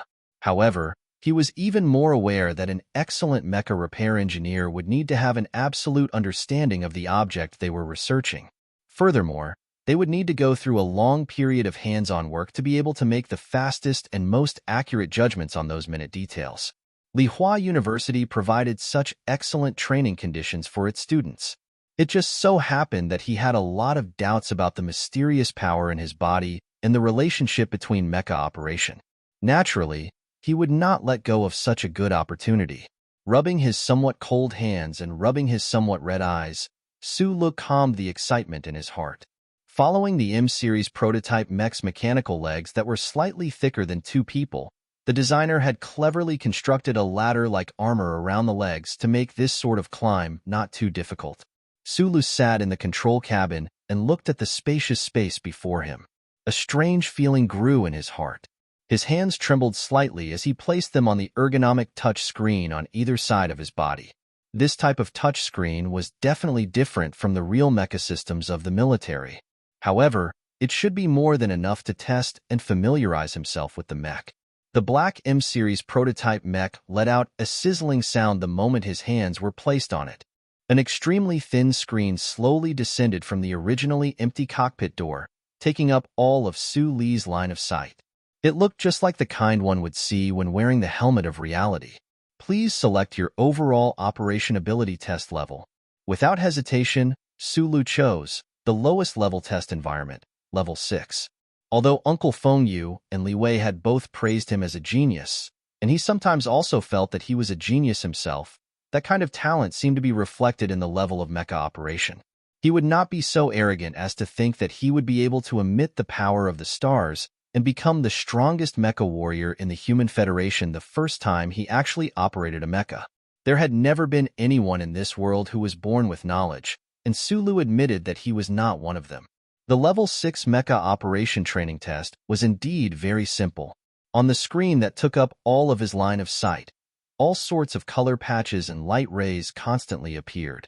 According to the instructions in the terminal, as long as it was a green color patch, he would need to perform a jump, while the black color patches would need to be destroyed. As for those light rays, they represented the energy emitted by the opponent's weapon. The only thing that was slightly more complicated was the control of the weapon system. This was because some color patches had a halo added to them, which meant that 2 to 5 consecutive hits would be required to destroy the target. The speed of the system test was very slow at the start, but as the number of targets the mecha could dodge or destroy increased, those color patches and light rays moving straight from the screen would gradually increase in speed. What made Sulu's head hurt even more was that there was no pattern to the appearance of those color patches and light rays. He could only rely on his own concentration and that pair of exceptionally calm eyes that had been immersed in the microscopic world for many years to judge. Sulu had never actually operated a mecha before. The instructions on the touch screen required him to experiment several times before he could remember the instructions for each operation. For such a novice, he only thought that being able to make the mecha move was already a very impressive feat. However, when he was struck by the light rays for the 34th time and heard the synthetic mechanical voice report that the mecha had been destroyed, he still could not help but feel endlessly gloomy. He held on for the first time. 1 second. The mecha's left mechanical leg tripped over the right mechanical leg, and the mecha successfully fell to the ground and self-destructed. He held on for the second time. 2 seconds. The mecha on the virtual screen struggled to lift its left leg and was then pierced by a light ray. The transmission device on its left leg malfunctioned, and it was judged to have failed. He held on for the third time, 3 seconds. If this continued and he could hold on for 1 more second each time, perhaps Sulu, who was as tough as a rock, would not feel any sense of defeat. This was because he was like a blank piece of paper in this aspect to begin with. The problem was, when he finally managed to familiarize himself with all the commands and inputs, and was able to make this mecha hovering in mid-air move and move nimbly, he found that he was completely unable to avoid those obstacles and lights coming at him from the holographic screen. Those programmed obstacles and weapons came at him too quickly. He tried a total of 34 times, but the longest he could last was just a mere 5 seconds. Too crazy. Su Li's personality made it so that he would not find this sort of color-filled and light-filled test to be too boring. The Federation's virtual technology was already extremely rudimentary to begin with, so it was impossible for it to show him lifelike 3D images of city streets, alleys, buildings, or forests on the screen. However, he really could not stand this kind of continuous failure and the feeling of being unable to see any hope of improvement. This was only the lowest level test, and it was already so difficult. Sulu wiped away the sweat on his forehead, and in his heart, he could not help but feel endless admiration for those mecha warriors of the Federation military. As for that uncle who had successfully seized the mecha and walked around the mountainside like a demon, he felt that the other was like a tall mountain that he could not approach no matter how hard he tried. Motherfucker, motherfucker. Sulu would basically only swear in front of those closest to him. Most of the time, it was only when he felt defeated by being alone that he would say the words motherfucker. Moreover, every time he said the words motherfucker, it just so happened to be so proper and solemn. His words were articulate and powerful, as if he was saying, "I love you, the Federation." The sweat on his forehead flowed out again after he wiped it away. He stared at the incomparably large failure on the screen, panting heavily, and let out a long, stuffy sigh. How could he increase his reaction speed and operation speed? There seemed to be a jargon in mecha operation called hand speed. Sulu stared blankly at his own 2 hands, having no intention of giving up. This was because the reason he had come to Area H today was to find out the relationship between the strength in his body and his mecha operation. Although he had experimented many times before, he had only lasted 8 seconds each time. However, he had still not actually tried out what he really needed to test. Closing his eyes, he thought back to those 10 postures. A faint warmth began to accumulate at the back of Su Li's waist. He carefully felt that warmth turn into a scorching heat, which then turned into a series of shivers on his skin. However, it was hidden under his clothes, so it did not show. Level 6 test begins. Those already incomparably familiar colored blocks and rays of light surged in from all directions on the screen, leaving very little reaction time and space for the mecha which appeared in the virtual world from a first-person perspective. Su Li's hands moved rapidly across the screen, entering command after command. Only he knew that the current situation had already undergone some very subtle changes compared to before. When those colored blocks and rays of light entered his eyes, his brain reacted in the shortest amount of time. However, the commands his brain sent to his fingertips no longer seemed to be transmitted through the nerve bundles in his body. Instead, the right to bear the weight of the commands was subconsciously snatched away by that warm current and trembling in his body. Improvement, 11. 7 seconds. Sulu leaned limply against his seat in the cockpit, his entire body drenched in sweat. In his full concentration, he had not even noticed the abnormality in his body earlier. To be honest, those microscopic changes were indeed not something that could be observed by humans themselves. They could only be seen in the results. His stomach growled, and an irrepressible feeling of hunger appeared. Sulu licked his dry lips. He was already used to this phenomenon. Every time that familiar trembling appeared, he would feel incomparably tired and hungry. He did not leave, continuing to attempt what only one person in the history of the Federation had ever done. However, he did not improve after that. His best result was still stuck at the extremely pitiful figure of 11. 7 seconds. Finally, one time, in his intense depression, Sulu could not control that trace of trembling from his fingertips. With a cracking sound, the two intricate and expensive touch control screens shattered into countless components and screen fragments. He stared blankly at these fragments under his hands. Suddenly, he came to his senses. Who knew how many credits would be deducted for destroying such intricate equipment in the school? Suppressing his fatigue and hunger, he climbed down from the M prototype and cleaned up the fragments inside. Then, like a thief, he quietly slipped out of the room. Leaving the room, Sulu was somewhat surprised to find a cup of steaming hot coffee and a few plates of snacks on the coffee table in Area H1's lounge. He swallowed. It was already late at night, and there was no place to eat. He really could not suppress the hunger in his stomach. He carefully looked around to confirm that there was no one around, and then walked over. Chapter 68. Library Area H was the most secluded and secretive building in Lihua University. Behind this building, surrounded by the lake and the dense forest, there was an exceptionally quiet little villa. Without the permission of the school and the owner of the villa, perhaps no one would be able to see this little villa. "Young master, the coffee and your favorite caviar are ready." Uncle Jean, who was wearing a butler's uniform, bowed slightly and said calmly to the young man on the sofa, "However, I still strongly recommend that you adjust your daily schedule. Although the outside world vaguely knows that you live in the university town, there is no need to hide your identity and go out at night. It's not good for your health." The young man on the sofa put down the documents in his hands and fell silent for a moment. Butler Jean was one of the most trusted people in the family. He had only met this butler after he graduated from the capital university. After a few attempts, he knew that he couldn't make the butler give up the title of young master, so he gave up. However, there was no way around it. Tai Ziyuan didn't have anyone in the Federation that he was afraid of. He was just habitually suffering from insomnia.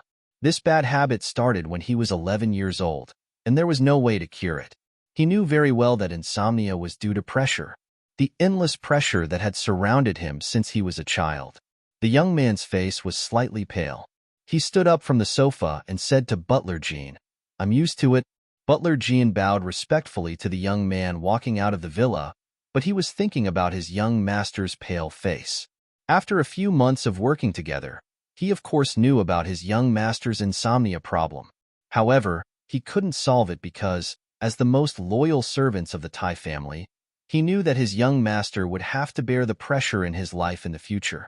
Every citizen of the Federation knew that there were 7 families in the Federation, but they seemed to have forgotten that, a long time ago, there was only one family in the Federation that stood proudly above the masses, the Tai family.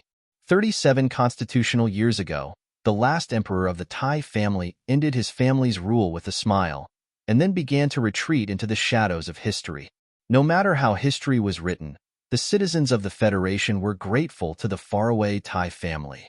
They made the greatest sacrifice and the wisest choice for the Federation to develop towards democracy and freedom. No one knew what kind of power the Tai family, who had once controlled the wealth and power of the entire human society, still had after so many years.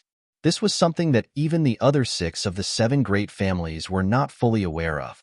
However, no one had ever dared to show disrespect to the Tai family. As the sole heir of the Tai family for 7 generations, the young master was only a 17-year-old boy. How could he bear such a huge burden? When Butler Jean thought of his wife's prediction of the future development of the Federation, he couldn't help but feel a tinge of heartache for the pale-faced young man. However, he immediately knew that he shouldn't reveal such a feeling of closeness, as it would be disrespectful to his master. He walked to the side of the sofa and began to organize the documents that the young master had finished reading today. Then, he put the paper documents into the furnace and burned them, leaving no trace behind. The flames swallowed up the documents that Tai Ziyuan had read earlier. On the white papers, it was recorded that the anti-government leader had secretly arrived at the capital city on a special plane and had begun his campaign for the Federation's parliament. The entire Federation would only know about this news tomorrow night. There was also a white paper that recorded that Senator Pabre, who was born in the Donglin district, had solemnly expressed at a small gathering of his close friends that he had some thoughts about the next year's presidential election. Most 17-year-old boys read comics or novels. Only the descendants of the Tai family would read such things. With such a life, it was difficult not to lose sleep. There was a secret passageway by the lakeside that led directly to the mysterious H1 area behind the H section of UA University's library. Tai Ziyuan stood silently in the middle of the corridor. After passing through the scanning of the light blue light and entering through the alloy door, he habitually chose the room on the right and pushed open the door to enter. This descendant of the mysterious Tai family, who was constantly sought out by various forces and was known as the Crown Prince, did not need to worry about his safety. This was because only he and Butler Jean had access to this area. Even the principal did not have access. There were no surveillance cameras here, and the special task force agents did not need to follow him in. His status naturally did not require him to work hard like a successful mecha warrior or mechanic. However, he still entered H1 on time every night to carry out those boring exercises. This was because the previous head of the Tai family, the young boy's father, had relayed a certain person's words more than once when he was still alive. Mechas are basically a type of flashy but useless waste, except for special operations. However, the process of trying to use the human body to control a huge machine could temper a person's will and change a person's temperament. For Tai Ziyuan, who had an incomparably noble status, there was another reason why he came to H1 every night. Every time he was tired and sweaty in the laboratory, he always felt a kind of carefree feeling. After drinking a cup of hot coffee and eating 2 pieces of snacks, he was barely able to fall into an extremely poor sleep. The passageway from H1 to the lakeside villa and the passageway from H section of the library were 2 completely opposite directions. Tai Ziyuan turned right. Su Lu, who came in first, also turned right. The 2 of them happened to enter 2 rooms that were opposite each other. After a while, the door of the other room opened. Su Lu walked out and stared blankly at the hot coffee on the thermostat in the lounge. His stomach growled twice. Su Lu left. H1 was still quiet.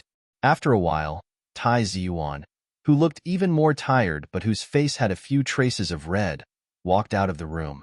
He had a sweat-soaked shirt on his elbow. The young man's facial features were distinct. Although he could not be said to be heroic, a trace of satisfaction flashed across his face that left a deep impression. He had finally passed level 3 today. Although it took him a whole half a month, the sense of accomplishment did not seem to be weaker than every success he had had in the past few years.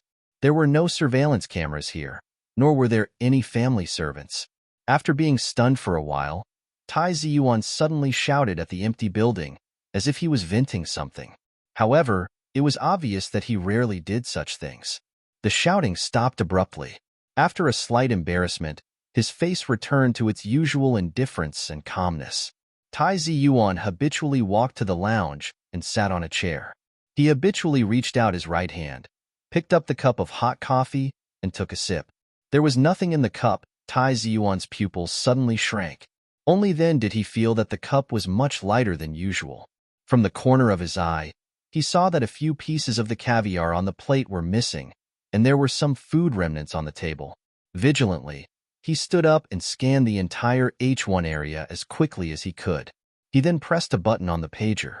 As long as he pressed the button, Butler Jean would bring the Special Task Force's special agents over to ensure his safety. However, Tai Ziyuan did not press the pager because he noticed a piece of paper on the table beside him. Usually, he would leave notes for Butler Jean here, so he prepared a pen and a stack of white paper. However, the handwriting on the paper today was obviously not his, nor was it Butler Jean's. Tai Ziyuan frowned. He picked up the clothes that had been thrown at his feet and wrapped his fingers. He picked up the paper. "I'm very sorry. I was too hungry after the practice and took your food without asking. Although I don't know who you are and whether you still want to eat, I'm really sorry. By the way, that plate of pastries seems to be spoiled. They taste weird. I'll bring you something good to eat tomorrow night as an apology. I hope you won't be angry." Tai Ziyuan put down the paper and suddenly turned to walk to another room. He pushed open the door and walked to the terminal screen. He found a bag of trash behind the screen, which seemed to be a fragment of the screen. He was even more confused about what had happened. He turned on the terminal screen curiously to see what the person who had entered before had done. Level 6? 11. 7 seconds? What an idiot. Tai Ziyuan gave a fair evaluation without holding back. Looking at the input speed of the computer, this person was obviously a newbie. Why would he want to challenge level 6, which was the most difficult level? It seemed that this person really didn't know anything. Although Tai Ziyuan could hold on for half a minute if he challenged level 6, he definitely wouldn't try a second time.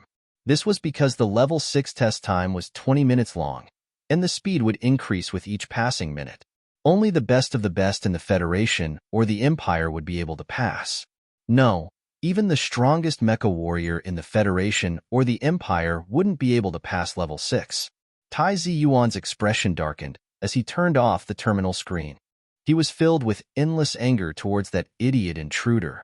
Drinking his favorite Gata coffee, eating his favorite Caspian caviar, and saying that his biscuits were spoiled, Tai Ziyuan quickly walked back to the lounge. After a moment of silence, he picked up the pen and habitually wrote his reply at the bottom of the white paper. Read, young master, I didn't know that the principal was attending a meeting at the Ministry of Education.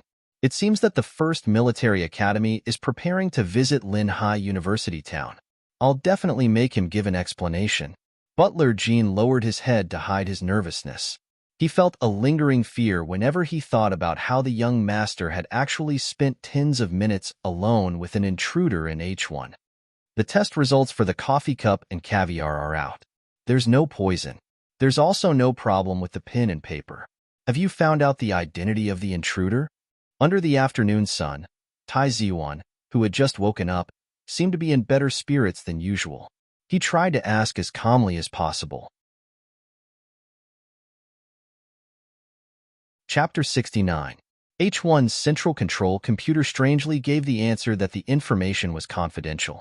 However, after accessing the school's surveillance equipment, the special task force found out that this person was called Su Lu.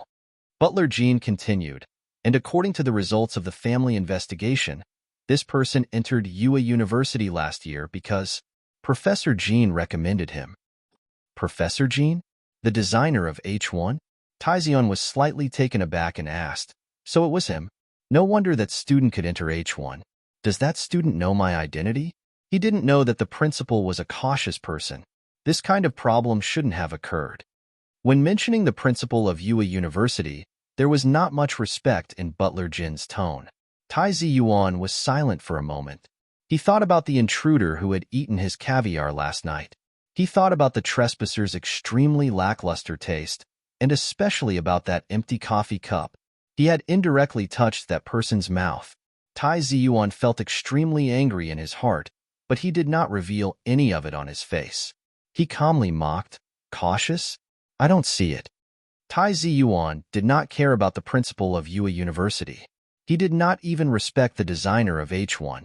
It was only because his parents used to know each other in this university, and because his parents had a good relationship with the principal and Professor Jean that he did not show too much indifference in front of Butler Jean. He did not know that the principal had gone to the special regional capital to participate in an impromptu meeting with the Ministry of Education.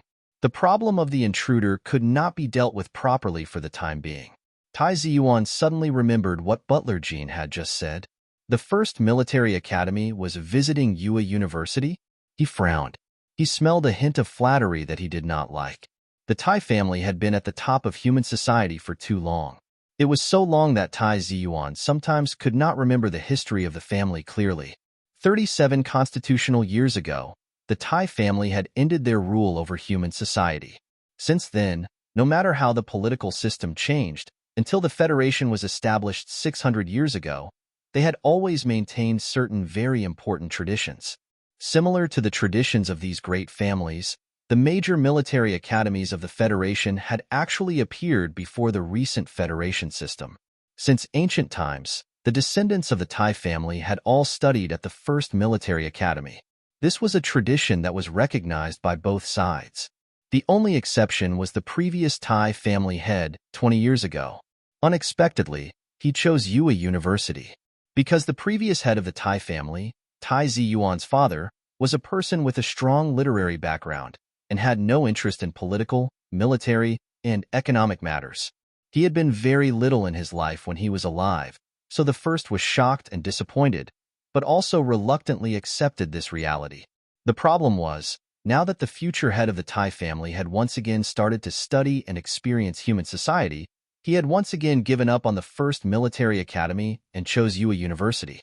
This made the elders of the first military academy feel humiliated. They did not understand what the high and mighty Tai family was thinking. Presumably, the upcoming visit had something to do with Tai Ziyuan, who was hiding in Yue University. Butler Jean saw that the young master was deep in thought and very keenly guessed what he was thinking. He softly explained, "We haven't found out where the first military academy got the news from yet. It's possible that they guessed it. After all, there are many powerful people in the first military academy. Back then, they watched with their own eyes as their father chose Yue University. How could they not remember this kind of humiliation?" Tai Ziyuan calmly said, "Since Zhou Yu and Yuzi know that I'm in Yue University, there shouldn't be many people in the Federation who don't know. Zhou Xing is too much. That pair of siblings came to Linhai a few months ago, and it's said that they caused some trouble in the city. Young master, do you think we should warn the Ministry of National Defense?" Butler Jean was only a butler of the Tai family, but other than in front of the madam and the young master, he would act like a noble in a novel, no matter who it was in front of, no matter who it was in front of in the Federation government. Warning sounded like a gentle word, but if this word came from the Tai family, it represented an extremely strong pressure and action. It was possible that many people would lose their future because of this, or even lose their lives. Tai Ziyuan quietly looked at Butler Jean, his calm eyes hiding a deep sense of pressure. He said word by word, "Don't forget, the era of imperial power has already passed 37,000 years ago. The Federation today is a society ruled by law. I am only a descendant of the Tai family, and I can't really be the crown prince. I don't want to warn you again, but the glory of the past can't come back, and you shouldn't think like that. Besides, in my opinion, that glory is nothing but shame and sin. History can't be reversed, at least not in my hands." Tai Ziyuan put down the information about the intruder called Su Lu and narrowed his eyes to warn his butler. The reason why he gave such a serious warning was because he knew that if he expressed his opinion about certain things or people, the Tai family's terrifying influence throughout the Federation would come into play, and he didn't want that to happen. This was especially true for the Zhou family siblings. Although he didn't consider them his friends, they had accompanied him when he was young, and they had always treated him with respect. He didn't want them to attract any trouble just because they wanted to get close to him. Moreover, his mother seemed to have casually said after dinner that Zhou Yu looked like a girl with a buttocks and should be easy to bear. Although Tai Ziyuan was very uncomfortable with his mother's tone, he also knew that if Yuzi had become one of the possible targets in his mother's eyes, then there would be a lot of trouble if Butler Jean secretly did something for him. "Keep what happened last night a secret." Tai Ziyuan tapped the information about Su Lu lightly with his fingertips and said in a serious tone, "Don't let my family know. I don't want my mother to worry about such trivial matters."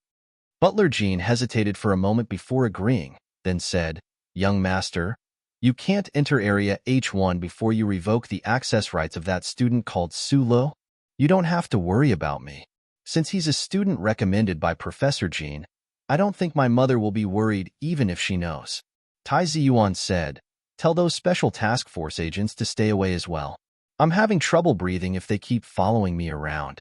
I'm a prisoner in this villa anyway, but I can't always be watched by the guards." The special task force agents are Mr. President's goodwill to Madam. Before Butler Jean could finish, Tai Ziyuan frowned. "Kufu, that idiot, is definitely going to step down next year. Does he expect my mother to help him stay in office? President Kufu isn't that ambitious. He only hopes to enter the Golden Foundation after he steps down."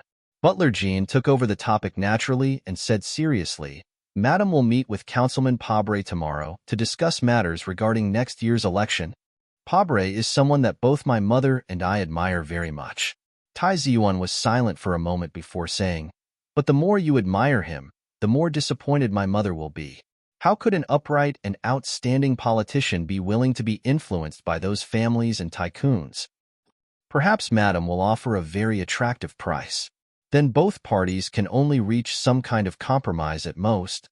Tai Ziyuan didn't want to think about these troublesome things that a 17-year-old teenager shouldn't be thinking about, so he walked up to the bedroom on the second floor.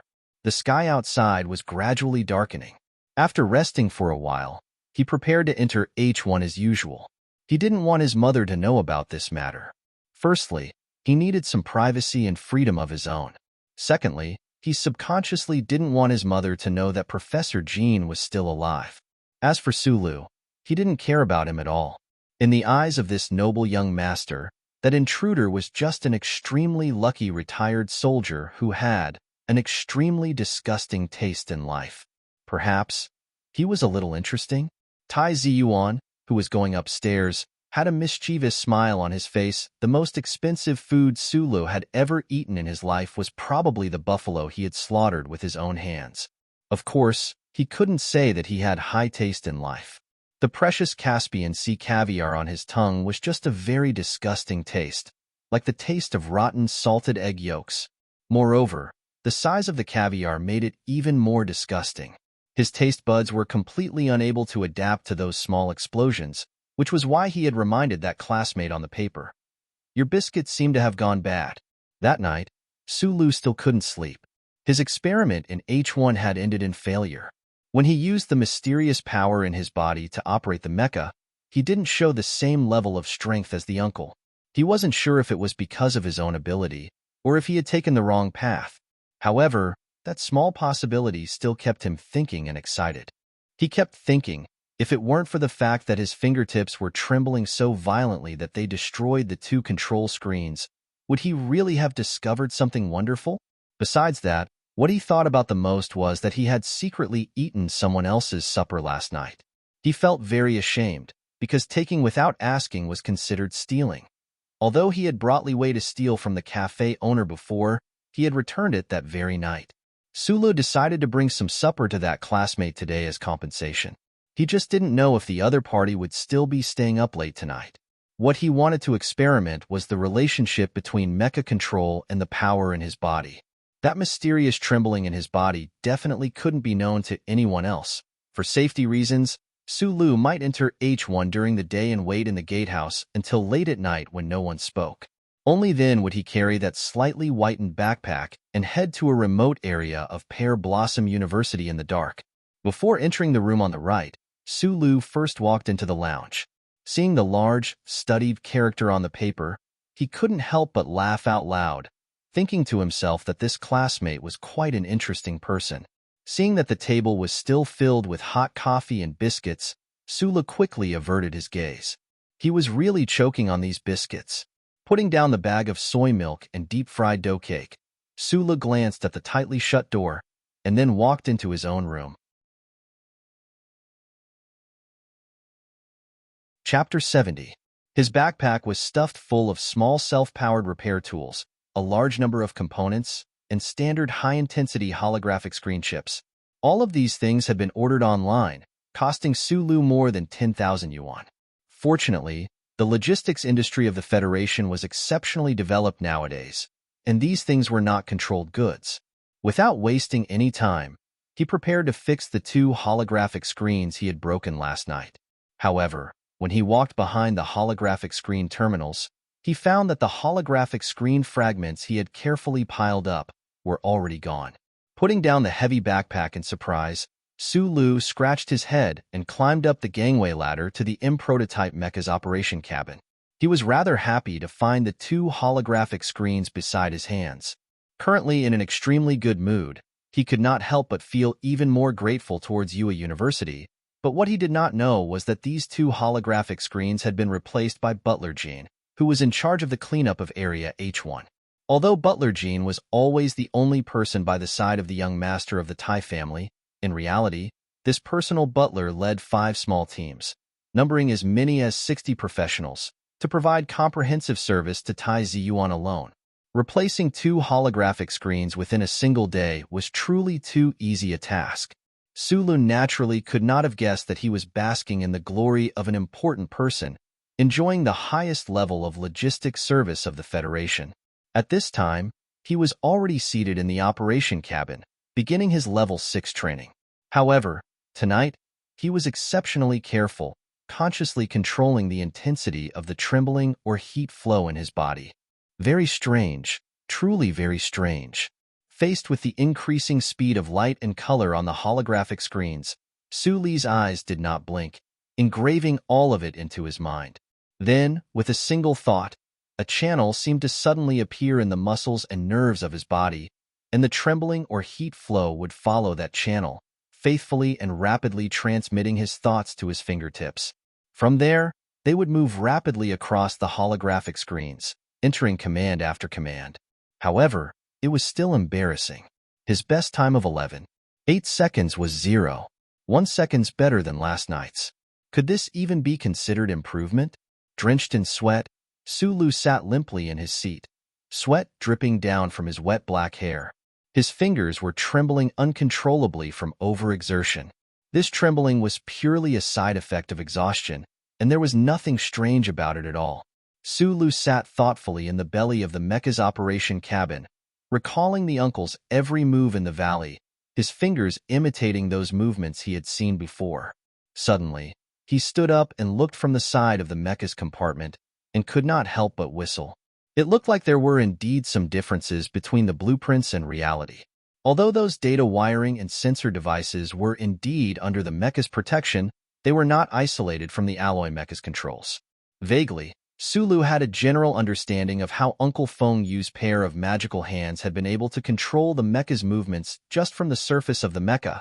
It was probably the trembling in the body that could leave the human body to form some sort of electrical current or data flow, passing through the surface of the alloy mecha to enter the mecha's data transmission lines. This was a whimsical idea. The human body was not a generator, nor was it a sensor. How could it possibly use electrical current or data flow to communicate with a machine? But other than that, Su Lu really had no way of explaining the ability the uncle had once displayed. Su Lu sat back down in his chair, once again sinking into a long period of thought. If he wanted to prove his conjecture, prove that the trembling in the body could be converted into a fixed frequency wave under certain circumstances, and even be able to control mecha, then he would need to enter the Federation's top laboratories. A year had already passed. The trembling in Su Li's body that could suddenly erupt with tremendous power had already seeped under his skin, no longer attracting attention.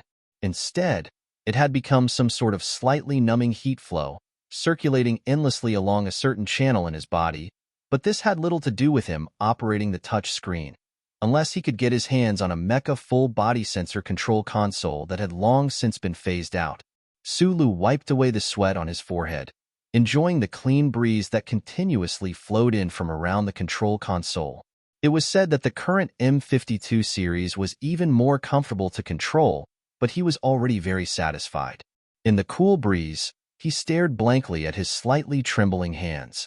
He did not know how to release that heat flow from his body beyond his skin, much less use this power to control the three major systems of his mecha. But no matter how slow a person was at this time, he would know that the 10 movements that Uncle Boss had taught him back then were a kind of mysterious and powerful ability. He stared blankly at his hands and suddenly felt afraid. He felt that if this continued, he was afraid that he would no longer be himself, but would become a machine. But he didn't know whether it was a killing machine or something else. But so what if he was afraid? That intense curiosity and thirst for the unknown continued to spur him on. He continued to fumble around on this path without a teacher, completely forgetting his original intention of only wanting to repair mecha. More and more, he sank deeper and deeper into the endless boundaries of mecha and his own body. What did the Uncle Boss mean when he said the number 1 machine back then? Exhausted but energized, Su Lu walked out of the room. A whole new world had already opened up before him. His mind was filled with an excitement that did not match the fatigue of his body at all. Faced with this kind of mysterious and unknown world, perhaps some people would be afraid and some would avoid it. But for Su Lu, he only excitedly waited for what might happen in the future. The door of the opposite room was still tightly shut. The excellent soundproofing of Area H1 was silent. Only the green light beside the door indicated that there was someone inside. From the hot coffee and spoiled biscuits in the lounge, Su Lu knew that this unknown companion was the same person from last night. He looked curiously at the door, thinking to himself that it was already so late. Other than himself, there was actually someone else who could not sleep for 2 consecutive nights?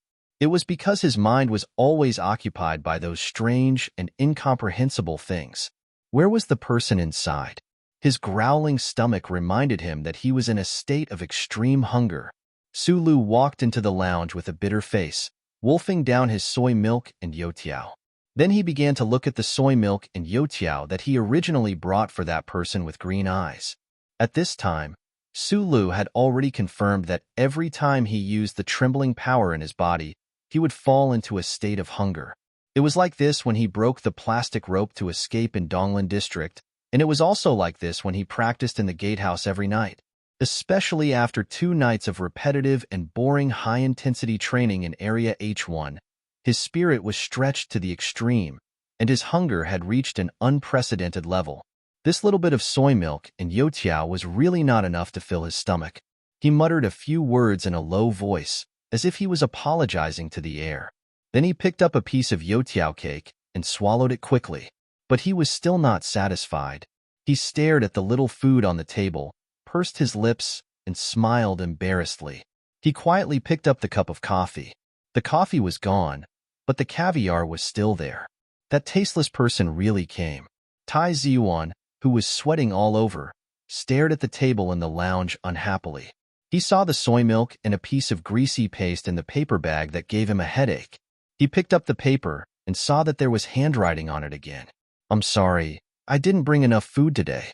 I'm really hungry, so I only left you a piece of deep-fried dough cake and drank your coffee. But it seems that you have been suffering from insomnia recently. It's better to drink less coffee."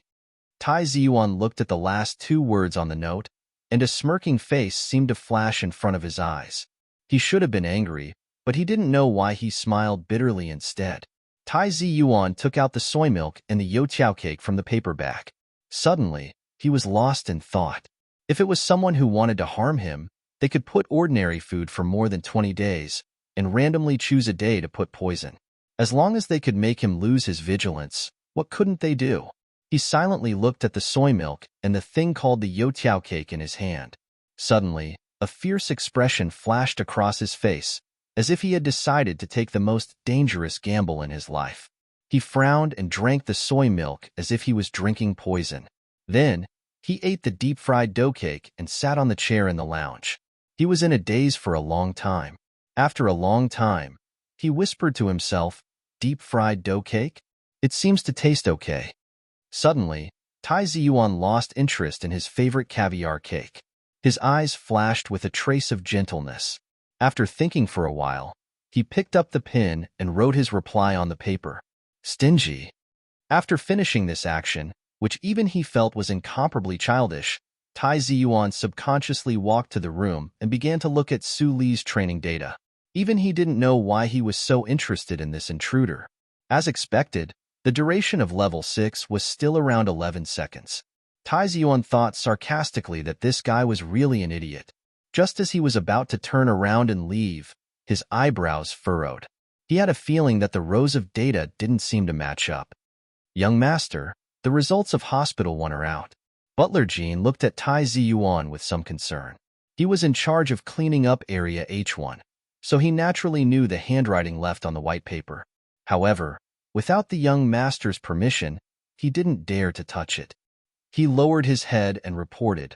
After the laboratory there identified these data, they believed that these data were fabricated. Fabricated? Tai Ziyuan turned off the TV on the wall and frowned. He didn't understand what was going on. It was obviously that idiot's training data. So why did the experts of First Military Academy come to the conclusion that it was fabricated? Chapter 71. Young Master, the First Military Academy did not know that it was your test data. Housekeeper Jean did not understand the situation. He subconsciously thought that the young master had tampered with his data, but he could not guess the young master's intentions. Could it be that the young master was unhappy with the First Military Academy, sending a representative team to visit Yue University, disturbing his peace? Maybe there was a problem with the sampling. Tai Ziyuan naturally would not admit his childish actions to his subordinates and servants. He lowered his head to look at the analysis report on Su Li's test data, treating it as a way to relax under the heavy pressure he was under every day. The more he looked, the stranger he felt. The experts of the first military academy naturally would not make a mistake in their judgment. Those densely packed data were indeed a little strange, but it was consistent with his intuition from that night. In Su Li's test data, the effective command input speed, excluding the redundant data, was 76 seconds on average, with the highest peak being 139 seconds. In other words, within each standard period of time, Su Lu could only input around 100 effective commands into the mecha. Even if these effective commands were all correct countermeasures, at such a low speed, it was still impossible for the mecha to last 7 seconds in the level 6 test. At most, it would fail after 7 seconds. There was indeed a problem with the data indicated on the paper. Tai Ziyuan curiously looked through it carefully. His own command input speed was about 4 times that of the other party, and the other party was indeed a beginner. Using the analysis of the first military academy to complete the dodging and attacking movements of the mecha with this kind of input speed, the experimenter's neural reaction speed must be unbelievably high. 0.0012. Seeing this calculated number, Tai Ziyuan could not help but doubt the reliability of Su Li's test data. The most important thing in operating a mecha was the reaction speed of the operator. The mecha's own detection equipment would scan the terrain and environment, and any hostile targets or obstacles would appear on the operator's visual display. Those light icons and data were read by the human eye and entered into the brain for analysis. Then, the brain would send out instructions, which would be transmitted to the hands via nerve bundles. Then, the operation instructions would be inputted into the touchscreen, and the mecha would perform the corresponding actions according to the instructions.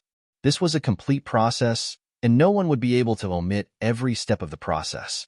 After training, the reaction speed of the human body might become much faster than that of the average person, such as those top-notch special mecha operators of the Federation or the Empire.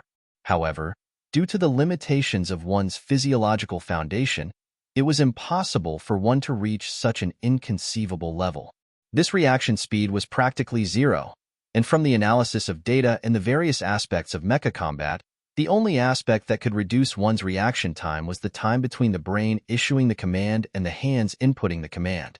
Science had long since proven that the human brain's neural processing and reaction speed was about 300 meters per second, the response speed was about 126th of a second, and the transmission speed of information in the bundle of nerves was 120 meters per second. However, Su Li's neural reaction speed, or the transmission speed within the nerve bundle, was far beyond this value. No wonder the experts in the first military academy's laboratory had thought that there was a problem with this data. If information could be transmitted so quickly in the human body, then that could only mean that the person was not human. Tai Ziyuan shook his head and set the data aside. Since there was a problem with the data, he had no interest in paying any more attention to that idiot. He was also not worried about whether some expert from some faction had disguised himself as a novice to get close to him. This was because an impersonator could only pretend to have a slower reaction speed, not create such a ridiculous neural reaction speed out of thin air.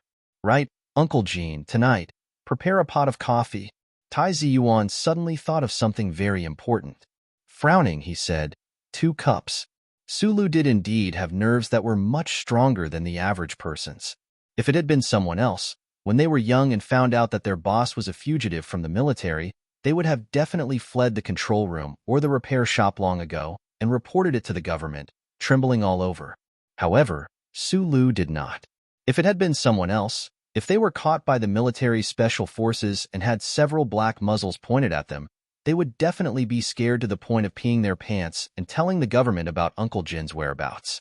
However, Su Lu did not do so.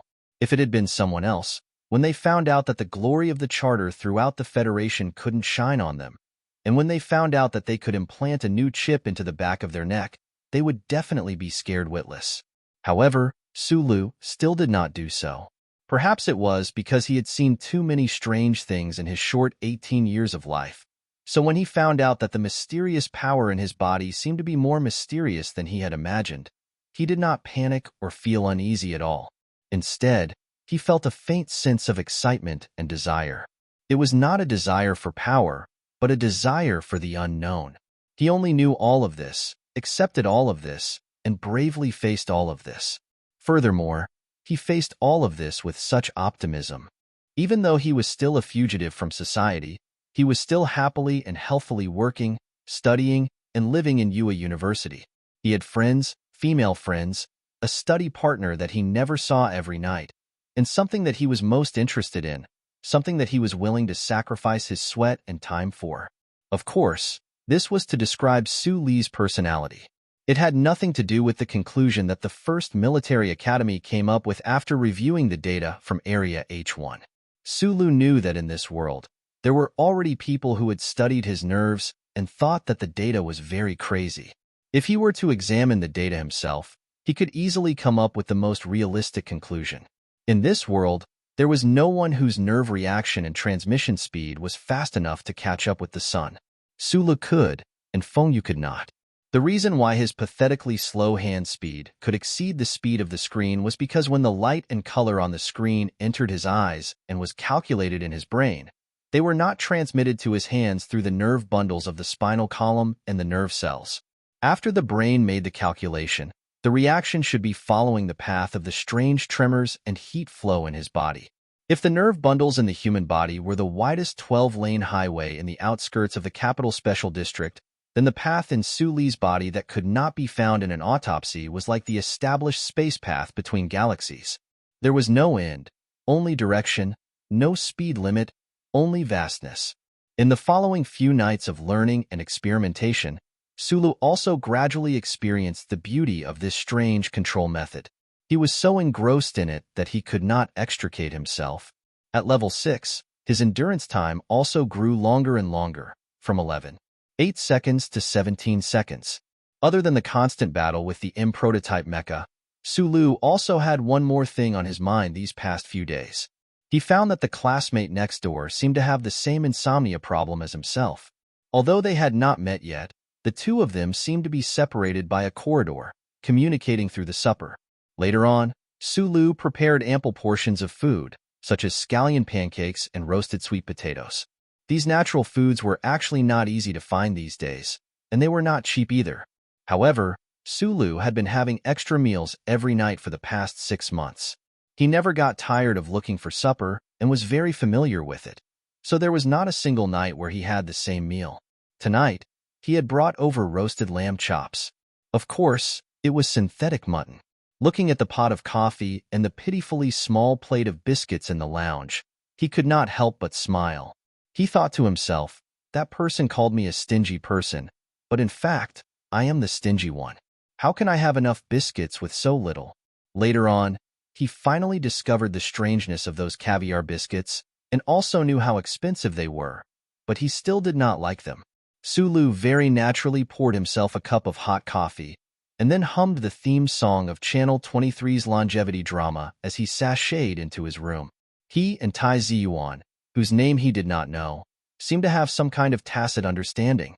After the two of them entered Area H1, they would always turn right, never left, and never disturb each other.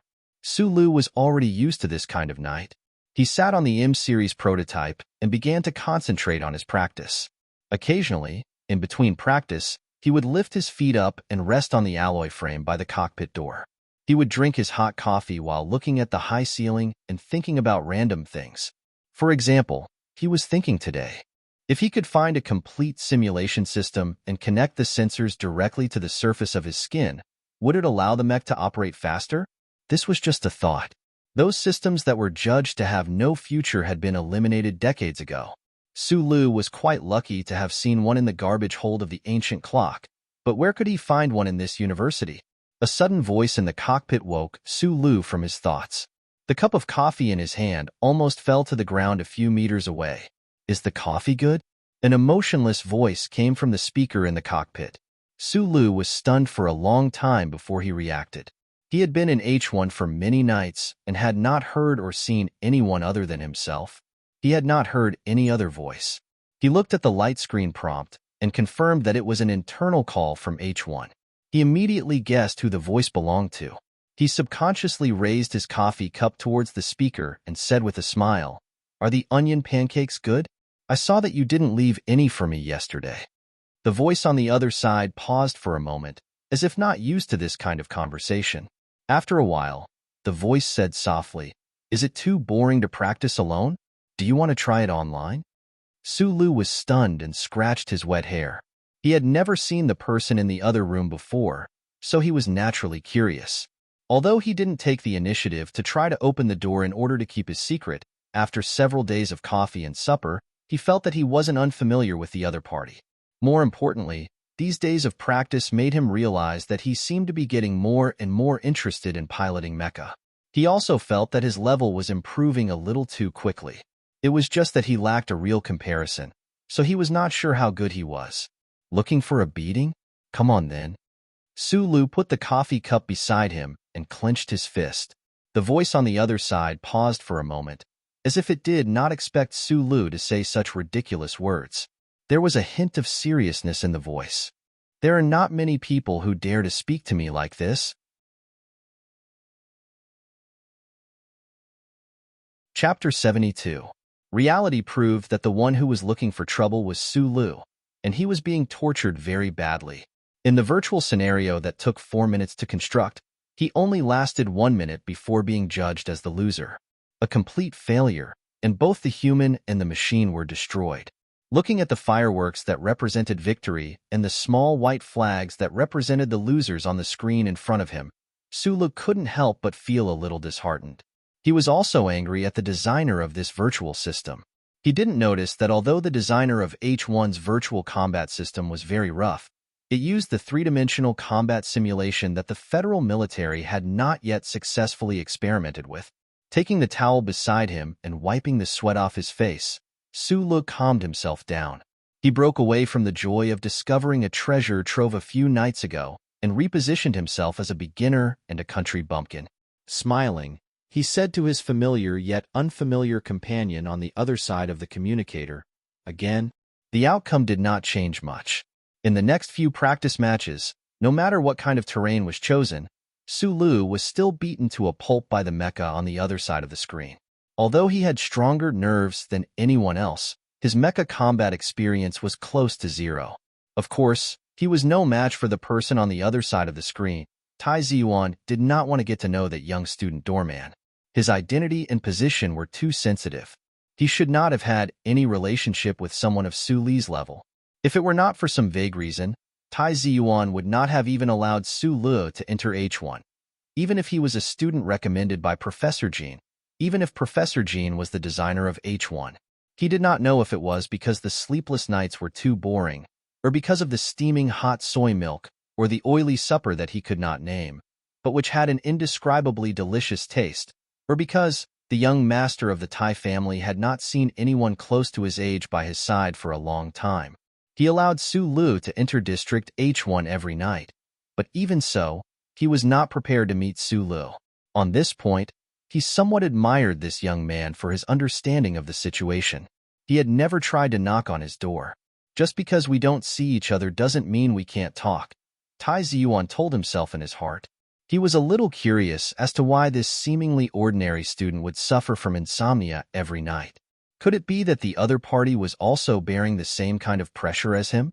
Thinking of this, Tai Ziyuan couldn't help but smile bitterly. In this world, there was no one else of the same age who could have the same pressure as him. Bored to death, he casually started a sentence and couldn't stop himself. Since he had already spoken, could he fight with the other party in the virtual environment to vent? Tai Ziyuan said to himself in his heart. Coincidentally, he was also a little curious about the other party's training progress. Because he had tried level 6 before, he knew how difficult it was. The other party had been able to go from being completely clueless at the beginning to being able to persist for 17 seconds in just 10 short days. This was really an impressive result. Tai Ziyuan himself had only lasted 30 seconds when he had tried level 6. Even if he had improved now, the improvement would not be too big. The successor of the Tai family, a long time ago, should be the identity of the crown prince. Even in today's federation, the head of the 7 great families, the Tai family, still hid its enormous body in the shadows, like a mythical creature whose head and tail would never appear in the clouds at the same time. It wouldn't be an exaggeration to call this family the emperor of another level of the Federation.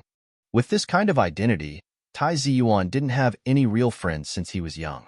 When he hid his identity and studied in a primary school directly affiliated to the Federation in the capital, he got to know the Zhou family siblings. However, when the Zhou family guessed his identity, everything changed. No matter how noble Tai Ziyuan's identity was, no matter how prominent his family background was, he was still a 17-year-old youth. He was currently suffering through the torment of adolescence, suppressing his rebellious impulses under pressure, using impeccable appearance and dignity to bury his hot-blooded impulses. Everyone who had experienced youth knew that hot-bloodedness was the hardest to suppress. That was why Tai Ziyuan had chosen to roar to the heavens in the empty H1 district, even though his roar was a little choppy and unaccustomed to it. He had never fought before, and no one had dared to hit him. He wanted to find the feeling of a real human, and today, he seemed to have found a little bit of it, because that fallen mecha always stood up once again. That stubborn, but also that smiling face, like a roly-poly toy that always had its lips curled up. It was very interesting to hit it. Picking up the packed lamb chop in the resting room, Tai Ziyuan smiled as he drank a cup of coffee, stuffed a caviar into his mouth, and added a new line on the piece of white paper that was already filled with many lines. He walked back to his villa from H1 district. He didn't know if it was because he had used up too much energy, but he slept exceptionally well that night. When Su Lu walked out of the room, he noticed that more than half of the supper on the table was gone.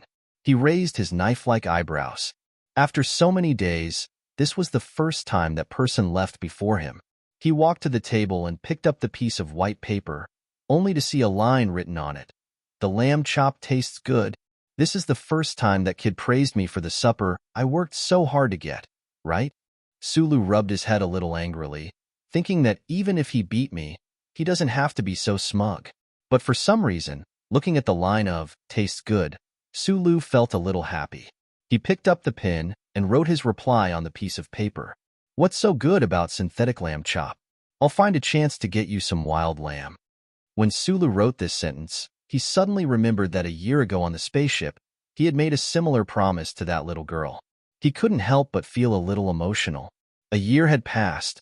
How much did that smart and cute little girl grow up? Would she still hate eating like before? The next day, when Tai Ziyuan saw the words on the piece of paper, he couldn't help but slightly curl his lips into a smile. The wildlife protection law was indeed very strict, and it wasn't that easy to eat it. But for him, it was nothing. However, Tai Ziyuan was very self-disciplined in life and never touched it. He replied on the piece of paper, "I don't like it. Get me 2 of those pancakes on the night of the 17th. It's deep-fried pancakes." Sulu looked at the piece of paper and shook his head, replying, "No problem.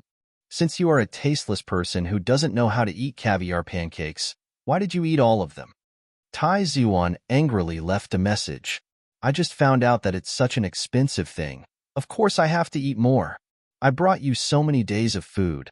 I can't lose out, right? Besides, this kind of thing always needs to be cultivated. If I eat a few more, maybe I won't think that it's bad food. A man shouldn't be so stingy. I'll bring you some roasted red potatoes tomorrow. I want 3. I originally wanted to wait for you to come out today, but I didn't expect you to leave so early. I'm not interested in meeting you." Time passed as the lines of words on the piece of white paper extended downwards.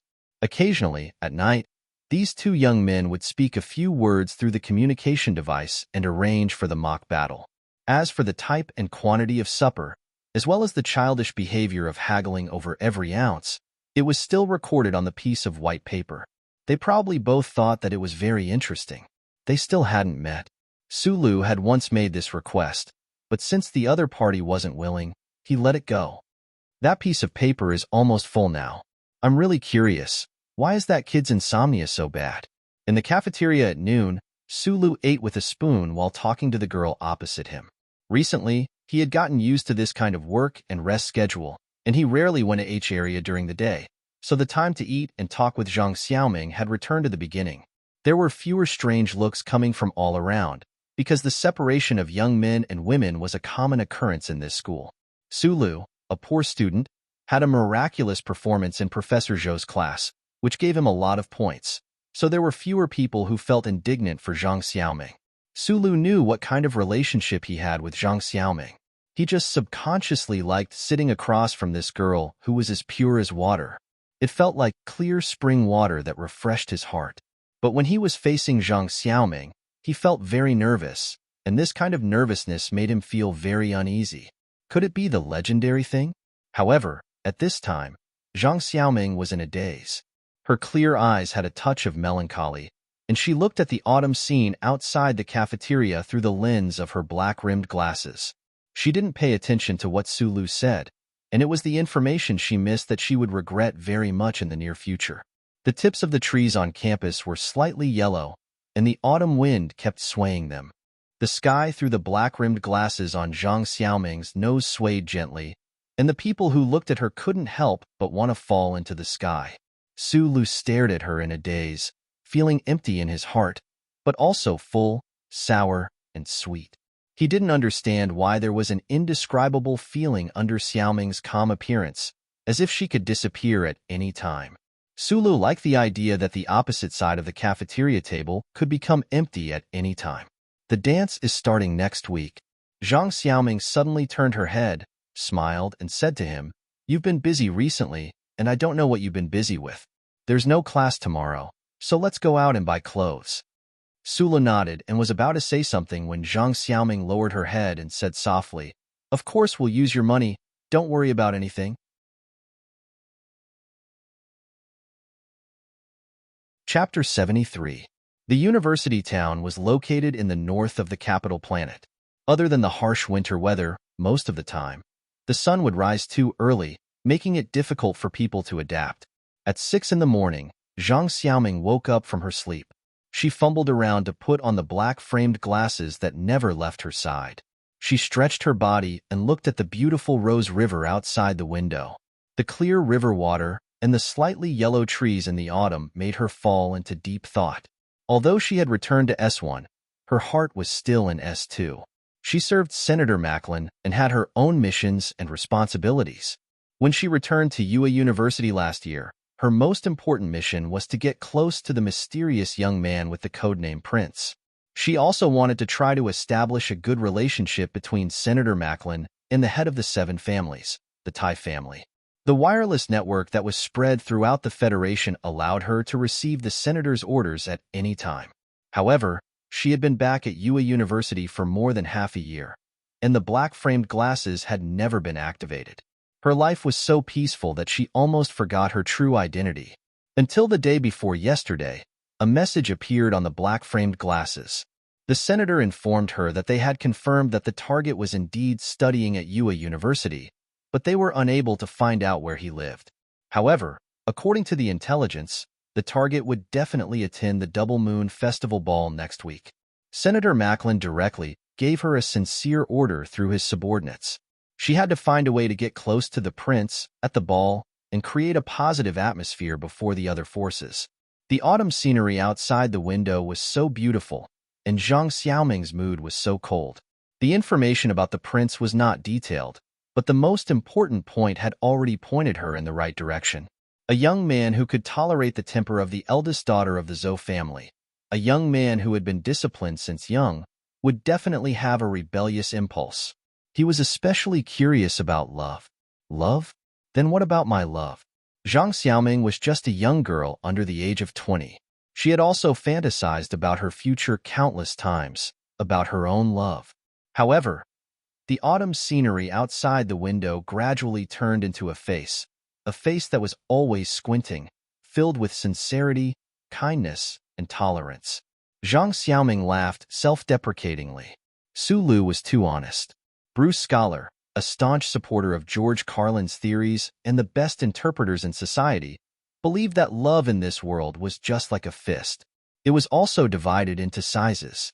The love between a man and a woman, as well as the love of family, was very beautiful, but none of these could compare to the deepest and most lasting love for the entire human race, for the Federation. For the great love of the world, he had to sacrifice his little love. Zhang Xiaoming stood in front of the window and gradually clenched her fists. The world she saw through the glass was always different. Perhaps it was more realistic, or perhaps it was more fake. Zhang Xiaoming seemed to see those comrades who persisted in resisting the Federation in Mountain S2 in order to seek a fairer future. She seemed to see those citizens who constantly struggled at the bottom of society and wasted their lives. She also saw those politicians who held most of the power and shamelessly manipulated elections, as well as the tycoons and families behind those politicians. There were too many injustices in the world. Getting in touch with the Tai family that imposed the injustices on the world was just a means. Zhang Xiaoming's pure heart floated in the pure sky.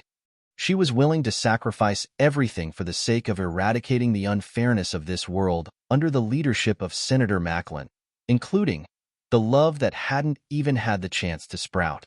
However, before the love that hadn't had time to start turned into ashes, she should still have time to enjoy it to her heart's content one last time. She should give a warm response to the young man and leave behind a memory, although the ending of this memory would definitely be sad. Zhang Xiaoming's fists gradually loosened. She resolutely took off the black-rimmed glasses on the bridge of her nose and put them into a password-locked metal drawer. Then, she spread her black hair and carefully began to dress herself up in the early morning at the back entrance of Yue University. In the cold autumn wind, Sulu looked at the girl in front of him wearing a sky-blue spaghetti strap dress. He couldn't believe his eyes. He wasn't surprised that Zhang Xiaoming would wear so little in such cold weather. Instead, it was the first time he realized that Zhang Xiaoming could actually be so beautiful. Whether it was on the bus at the airport, at the dining table in the cafeteria, or on the track in the sports field, Sulu saw that Zhang Xiaoming always wore a pair of black-rimmed glasses on her nose. The other students were probably the same. It seemed that no one knew what Zhang Xiaoming looked like without her glasses. Zhang Xiaoming, who wore glasses, was quiet and innocent. But at this moment, Zhang Xiaoming, who took off her glasses, was like a different person. Her bright eyes had a charming smile. Her eyes, which were not filtered by the glasses, were very moving, as if they could speak. She had no makeup on her face, picturesque eyebrows, cute lips, and a sky-blue spaghetti strap dress that exposed her slender white neck and a small piece of skin in front of her chest, exuding a youthful aura. It was very attractive and mesmerizing. "Do I look good?" Zhang Xiaoming tilted her head slightly and blinked her eyes cutely. She stared at Su Li's slightly embarrassed face and playfully tugged at the hem of her sky-blue dress. It was obvious that she was preparing to give herself one last day of freedom and recklessness. She was preparing to give a relatively beautiful ending to those hidden feelings that had yet to be revealed. Zhang Xiaoming, who had let go of her feelings, was no longer the same as before. Instead, she looked a lot cuter, a lot more cheerful, and a lot more adorable. She was more like the girl who was resentful and angry because someone stole her puppy biscuit. Sulu also felt that Zhang Xiaoming's mood today was different from usual, but this difference was what he liked. In order to cover up the awkwardness of his silence, he coughed twice and walked up to her. He said sincerely, "Very beautiful." Although he said it was very beautiful, Su Li's hands acted as if they did not listen to his command. He took the short windbreaker from Zhang Xiaoming's elbow and mechanically draped it over her body. He said, "It's cold, wear more." This had nothing to do with the cold or heat. It was purely the youth's nature causing trouble. Although Su Lu and Zhang Xiaoming had not had anything to do with each other until now, that vague feeling had been slowly and sweetly fermenting. Out of instinct, Su Lu did not want other men to see Zhang Xiaoming's exposed shoulders. Zhang Xiaoming also sensed something and whispered, "Stingy." After saying this, Zhang Xiaoming very naturally hooked her arm around Su Li's elbow. Half of Su Li's body suddenly turned to stone. He moved his feet a little uncoordinated. The autumn wind suddenly had a hint of spring charm, making his face feel a little hot. The shopping trip ended quickly. At least Sulu, who was considered a middle-class person, did not get the supercilious looks of the shop assistants. Although Zhang Xiaoming also bought a few sets of clothes, she was not as picky as the average girl. She chose to pay for them and pack them up. After doing all this, the young couple began to shop in the busiest area of Linhai. They walked and walked like this, hand in hand, like a couple in love. "We didn't hold hands." Sulu accurately judged what he should do now. Could this be a date? Things seemed to be developing a little too quickly. However, The soft body beside him and the light fragrance made his heart a little flustered. After walking for about 7 kilometers on the streets of Linhai, Sulu and Zhang Xiaoming's arms dropped by 7 centimeters. The two of them looked straight ahead, pretending not to notice this difficult and long 7-centimeter drop. At this time, Zhang Xiaoming's hand was already holding Su Li's forearm as if they were not touching. Her eyes flashed with a hint of a smile, thinking that Su Lu was really an honest guy. "I'm hungry. Let's go eat." After walking along the stone path of the Rose River for another half an hour, Su Lu suddenly said something very seriously. Then, his right hand held Zhang Xiaoming's soft and slightly cold hand as if it was a matter of course, and he pulled her towards a restaurant by the street. His hand was sweaty. "There should be a lot of rumors about me in school." Zhang Xiaoming sat across from him at the table, carefully cutting the black pepper steak. She lowered her head and asked, "Do you have any thoughts? Are you asking me to praise you and then confess?" At this time, Sulu also lowered his head, carefully cutting the synthetic beef that was too uniform in terms of meat fiber. He thought to himself, but what he said was another sentence. "I don't think you care much about what other people think." Zhang Xiaoming raised her head slightly in surprise. A trace of a lonely smile appeared on her face. She said softly, "A lot of people think that I'm a childish, unrealistic, naive, and ridiculous woman. They think that I would actually give up my studies and run to District S2 for my so-called ideals." Su Lu was stunned. He did not expect Zhang Xiaoming to talk about this matter. He had heard about her past on campus, but from the time they met, Su Lu saw Zhang Xiaoming as a little girl who was quiet and calm in front of others, but who was a little mischievous in private. He could not associate her with that image at all. He thought about it and said with a smile, "You're back, aren't you? Besides, as long as it's an ideal, it should always be respected." Zhang Xiaoming looked at him and was silent for a moment. She asked seriously, "What do you think of George Carlin?" Su Lu did not have any opinions about politics or George Carlin. He thought that Zhang Xiaoming had returned to District S1 to seek some kind of spiritual support. He said hesitantly, "Theory may be good, but to use it to guide behavior, maybe—" "Well, to be honest, I think what he said makes sense." Zhang Xiaoming smiled with relief. She looked at him and said, "Although I've returned to university, actually, I've always missed the time in District S2. Actually, I've always been a believer of George Carlin." Su Lu was slightly surprised. He thought to himself, "Then why did you come back?" Zhang Xiaoming did not continue the question.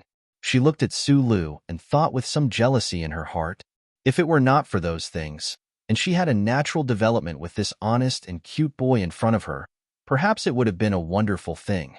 Zhang Xiaoming habitually looked out the window and said quietly, "Do you believe in love?" "Yes. I don't know what love is." Zhang Xiaoming looked at the pedestrians outside the window. "Even if I understand what love is in the future, what is forever?" Su Lu looked at her face as she looked out the window at the pedestrians. He smiled and thought to himself, Zhang Xiaoming is really a neurotic girl. In his heart, love was something that only needed to be believed. It did not need to be understood. But today, such a beautiful girl was about to make him believe.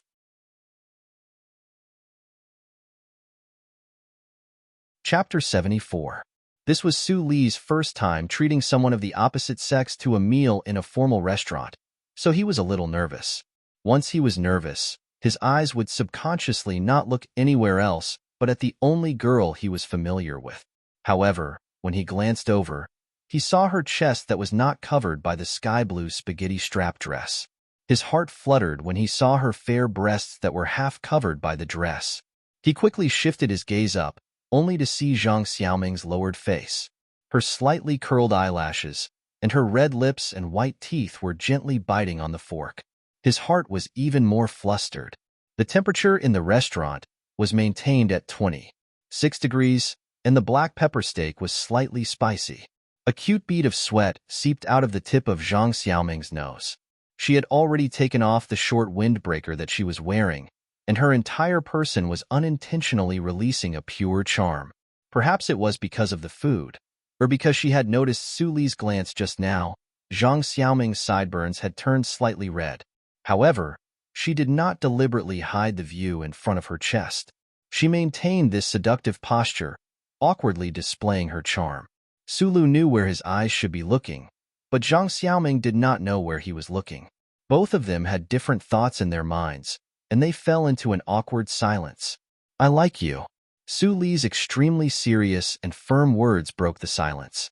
Zhang Xiaoming raised her head in surprise and looked at the honest boy in front of her.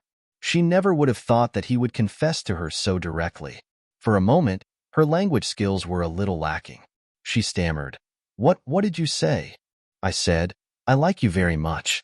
Su Lu repeated that sentence again. Because it was the second time, he said it much more naturally than before. He looked at Zhang Xiaoming's delicate face and thought to himself, when you look out the window, I always want you to look at me. This should be called like, right? Why? Zhang Xiaoming lowered her head, a little flustered. Today, she just wanted to have one last faint moment of youth and enjoy it to her heart's content. She did not expect Su Lu to suddenly ask her such a question, and this question came so quickly and firmly. You don't need a reason to like someone. Su Lu looked at the plate on the table. There was still steak and juice left on the plate. It was as if he was looking at an extremely difficult obstacle to overcome. He held the knife and fork tightly with both hands and said, If we argue from a physiological and psychological point of view, we are releasing some kind of information to each other. We can feel it, so we like each other. Zhang Xiaoming looked at him blankly. After all, she was just a girl who had never been in a relationship before. No matter how determined she was and how meticulous she was, she would never know that there were many kinds of love, and there were also many kinds of men. Some men were like Su Lu, who would only choose the most direct way to attack and would not give her any time to quietly leave. Haha. Zhang Xiaoming tried to hide her panic. I don't understand.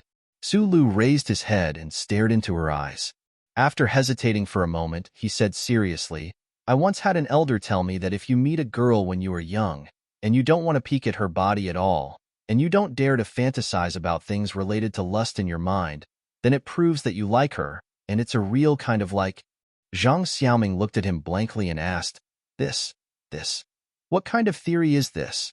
If you are not interested in my body. She wanted to say, if you are not interested in my body, why did you look at it just now, and why do you like me? However, halfway through, she realized that this kind of discussion was a little too naked and explicit. She quickly lowered her head and asked in a soft voice, How many people have you met like this? 2. Su Lu answered quickly. This answer had actually been in his mind for a long time. Zhang Xiaoming raised her head and asked with interest, Who else is there besides me? She wanted to pretend to be indifferent and ask a question out of interest between friends, but her flashing eyes revealed that she actually really cared that Su Lu had other girls in his heart. Jin Shuier. Su Lu smiled in a seemingly simple and honest manner, which made Zhang Xiaoming roll her eyes. All the men in the Federation, from young to old, liked that little girl with purple hair. Su Lu looked at Zhang Xiaoming's slightly blushing face, and his heart skipped a beat. The theory that he just relayed was actually something that Uncle Boss once said. However, he didn't tell Zhang Xiaoming everything. Back then, Uncle Fengyu was sitting in the twilight with a glass of red wine in his left hand and a piece of beef in his right. He said to the young Su Lu, But the problem is that this kind of liking is only a little boy's liking after being influenced by too many romance novels. When you have 100 women, you will understand what love is all about. Eye to eye, in fact, is just for the friction between flesh, the exchange of bodily fluids. At that time, Su Lu, who was still a virgin, naturally believed in love and selectively forgot the last part of Uncle Feng's words. There was a long silence. The piano in the far corner of the restaurant was flowing with notes. Occasionally, there was the sound of silver knives and forks touching the surface of the porcelain. In this silence, Su Lu lowered his head and waited for the other person's answer. He didn't notice that after a long silence, Zhang Xiaoming was looking at him with a guilty and resentful gaze. She had her own life, Su Lu had Su Li's life, and these two lives were destined to never walk the same path. Her heart gave birth to endless pity for this honest boy in front of her, or perhaps this pity was projected onto her own heart. Looking at Su Li's quiet eyebrows, Zhang Xiaoming's heart trembled slightly. She knew that she shouldn't be greedy for this kind of feeling and let him sink into it. I'm sorry. When Su Lu heard these 3 words, he raised his head and looked directly into Zhang Xiaoming's eyes. Why?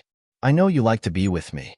He didn't have much experience or wisdom when it came to the human heart, but he was extremely sensitive to other people's thoughts. This was also the insight that Feng Yu admired the most. The sky blue halter top, the accompaniment on the sports field, and the different scenery in the cafeteria for so many days made it clear to him that Xiaoming was the same as him. They had both been poisoned by some kind of drug that had unknowingly started to take effect. As for when it started, perhaps these 2 young children didn't know, but at least they knew that it had already started. You said before that you don't need a reason to like me or not? Zhang Xiaoming lowered her eyes slightly, her eyelashes trembling slightly. And just because I like to be with you doesn't mean that I have to like you. I don't know why you rejected me. Su Lu was silent for a long time, then suddenly said, But I know. You like me? It was such a simple, ordinary, and direct sentence from his heart, a seemingly unreasonable and childish judgment, but it struck Zhang Xiaoming's heart. She looked at the boy in front of her in shock. Her eyes gradually softened, but then there was a flash of pain. She finally understood that it wasn't because of the arrival of the mission that made her a little greedy for the last of her free youth, nor was it because she liked the feeling when she was with Su Lu. That was why she went on a date with him today. The so-called youth, the so-called feeling, was actually just as he said. Unknowingly, she had fallen in love with this boy. With a bang, Su Lu quietly took out a vacuum-sealed bag and opened it amidst the sound of the piano. He took a piece of dog biscuit from the bag and placed it in Zhang Xiaoming's red lips, which were still slightly open due to her complicated emotions. Zhang Xiaoming finished the biscuit without tasting it. She looked at him with a complicated expression and said, I'm a selfish person. I'll hurt you. You know that I was a soldier in Donglin. I'm like a rock in Donglin. I'm not afraid of wind or rain. Is there anyone as glib as you are a rock? Zhang Xiaoming quietly looked at Su Li's face. Su Li's small eyes seemed to have made some kind of decision. He smiled, and the light blended into the sound of the piano, illuminating the hall. She took out a pair of small red devil horns from the bag beside her and put them on her head. She tilted her head slightly, and like lightning, her lips touched Su Li's lips. After she sat back in her chair, she narrowed her eyes and asked in a charming and sexy manner, Do I look good? On a certain night in the autumn of the 66th year of the constitutional era, at the back door of Pear Blossom University's quiet pear garden, there was a girl in thin pajamas. Her feet were bare. She quietly came to the small gatekeeper in the cold and knocked on the door. She wore a pair of small red devil horns on her head. She looked like a demon from the depths of the universe. The gatekeeper in the room was immersed in the emotions of the day. He was thinking about the future sweetly and worriedly. He had forgotten all the things he was supposed to do, and he was unable to sleep. Then he realized that he had a dream. The girl he was gently hugging in his dream had crawled into his bed and hugged him tightly. The girl's body was cold. Her nightgown draped over her thighs, appearing incomparably soft and smooth. His hands, which were usually incomparably steady on the chip set and components, moved up the nightgown and began to tremble, touching the girl's smooth and slightly shivering skin. The cold of this autumn day had long turned into heat. Isn't this too fast? Su Lu only had time to think of this sentence before he was once again immersed in that warm and gentle dreamland. His hands awkwardly pressed on the girl's delicate breasts. He felt that at this moment, he had finally found the true meaning of life. In the darkness, Zhang Xiaoming, who was lying in Su Li's arms, cried. She cried very sadly. Hearing the crying, Su Lu nervously asked, Does it hurt? A little. I can still bear it. I can't bear it anymore. I'm sorry if I hurt you. The girl with her bare feet left with some difficulty. The elf with the red devil horns quietly disappeared in the morning fog, as if she had never appeared. The frustrated Su Lu opened his eyes wide, but he did not understand why she had to apologize when he should be the one apologizing.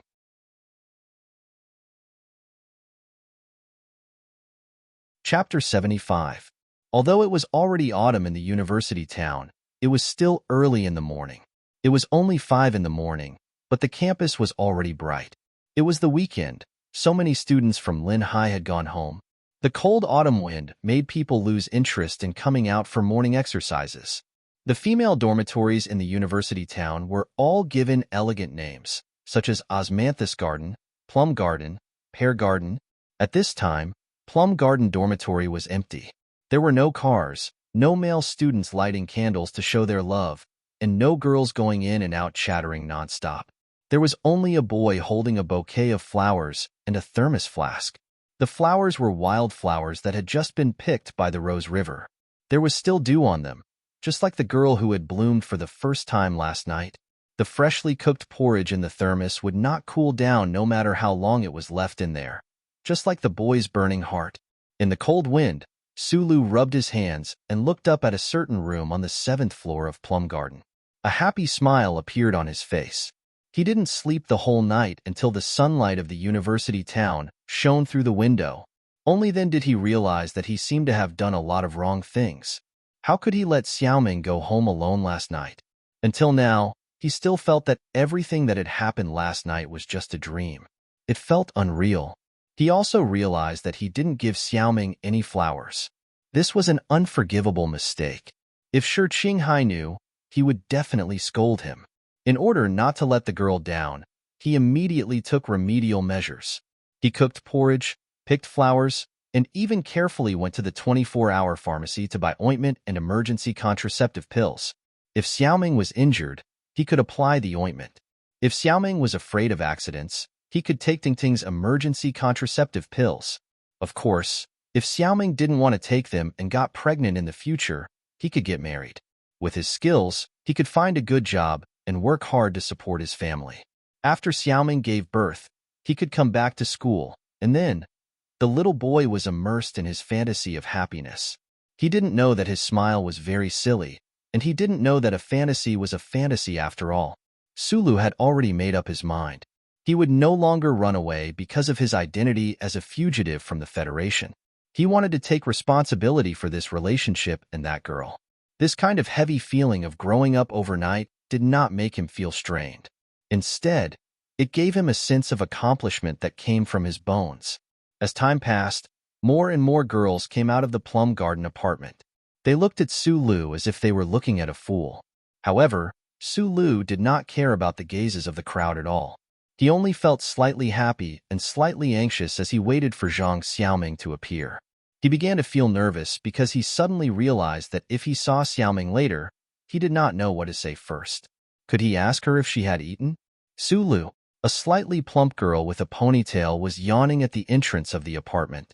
When she suddenly saw him, she couldn't help but laugh. She was Zhang Xiaoming's classmate, and their single dormitory was near each other. She didn't know how many times she had seen the scene of Zhang Xiaoming and the little concierge in the cafeteria, but this was the first time she saw Sulu come to the entrance of the Plum Garden apartment. You finally gave up that unrealistic sense of inferiority and came to chase after my Xiaoming? The slightly plump girl looked at Sulu and laughed, but she was a little surprised.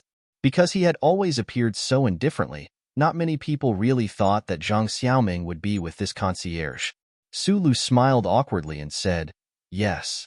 Yes, he and Zhang Xiaoming had developed too quickly.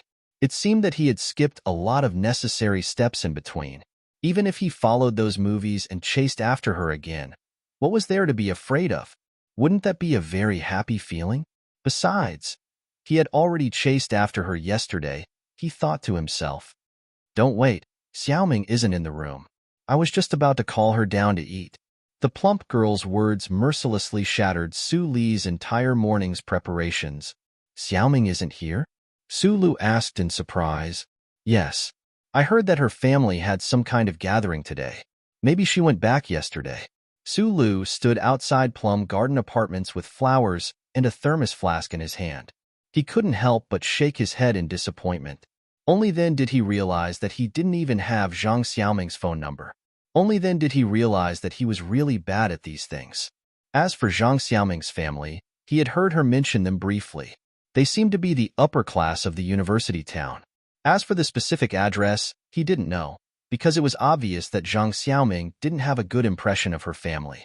Zhang Xiaoming was wearing a simple but elegant dress, and the black-rimmed glasses on the bridge of her nose were back on. She sat on the sofa in the living room and looked at the boy opposite her with a smile. She listened as he kept apologizing to her, saying that he was really rude at the school gate that day and asking for her forgiveness.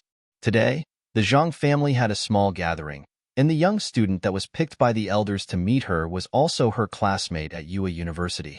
He was the son of the state senator who was angry on the first day of school. "I'm really sorry," the son of the state senator said very sincerely. "I thought about it later. As a follower of George Carlin, even if I work in the Federation, I can actually help the Federation improve the current situation of information imbalance and reduce the unfairness of society." Zhang Xiaoming pushed up her black-rimmed glasses and listened carefully. On the one hand, she really couldn't bear too much malice toward a follower of George Carlin. More importantly, the information clearly stated that the son of the state senator was related to the daughter of the Zhou family, and the daughter of the Zhou family was probably the only woman who could get close to the prince at the Double Moon Festival ball. If she wanted to get close to the prince at the ball, she needed a bridge. The sincere son of the state senator in front of her was undoubtedly the only bridge she could find. "Xiaoming, are you willing to be my dance partner at the Double Moon Festival ball?" The son of the state senator was named Hai Qingzhou. It was a very handsome name, and he had a face that wasn't annoying. He sincerely apologized to Zhang Xiaoming, and then even more sincerely extended an invitation. "I'm willing, but you have to be clear that this doesn't mean that I'll submit to my parents' arrangements." When she said this, Zhang Xiaoming felt that she had played the role of a rebellious girl perfectly. She still hadn't been completely swallowed by the rules of the Federation's upper management, so she was somewhat satisfied. However, she didn't understand that she was a rebellious girl to begin with. She didn't need to perform at all. Perhaps the far-sighted Senator Macklin from S2 saw this trait of hers. Hai Qingzhou smiled and said, "Maybe you'll change your mind in the future." Thinking about her mission at the Double Moon Festival ball, thinking about how she had personally invited Su Le to be her dance partner, thinking about how they looked at each other in the restaurant yesterday, and the sweetness of that night, Zhang Xiaoming lowered her head, and her face was slightly pale. Hai Qingzhou asked with concern, "Are you feeling unwell?" Zhang Xiaoming forced a smile and shook her head to show that she was fine. However, the next moment, in the bathroom of the bedroom on the second floor, she began to cover her lower abdomen. Cold sweat dripped down her pale face. She gritted her teeth and looked at herself in the mirror and said hatefully, "Su Lu, you damn bastard." Su Lu was indeed a bastard in this matter, Zhang Xiaoming thought hatefully. "Although I was about to dump you, how could you not call me and come to see me?" The more she thought about it, the more she felt wronged. She felt that she had been too impulsive last night. She actually cried in the bathroom. "I have to forget him. I have to forget him. The Double Moon Festival ball is about to begin. He was in my life, so I'll forget him and never think about him again." Zhang Xiaoming wiped her tears, tidied up her appearance, put on her black-rimmed glasses, and returned to being a quiet schoolgirl. She walked out. "I just want you to help me check a phone number."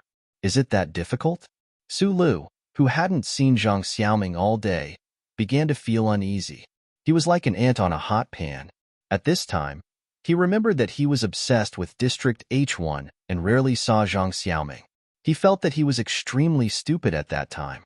He had a faint, ominous feeling, which made his expression become even more serious and agitated. He stared at the rogue official opposite him and said in a low voice, "You're the section chief of the Federation's Investigation Bureau. Checking a phone number is just a matter of a sentence." Shi Qinghai didn't pay attention to his anger and just looked at him quietly. At this time, the two of them were in a deserted bar outside the back door of Pear Garden. There were no customers around. Shi Qinghai frowned and asked, "I don't need to tell you how strict the First Charter's protection of a citizen's privacy is. As a government official, of course I can't knowingly break the law.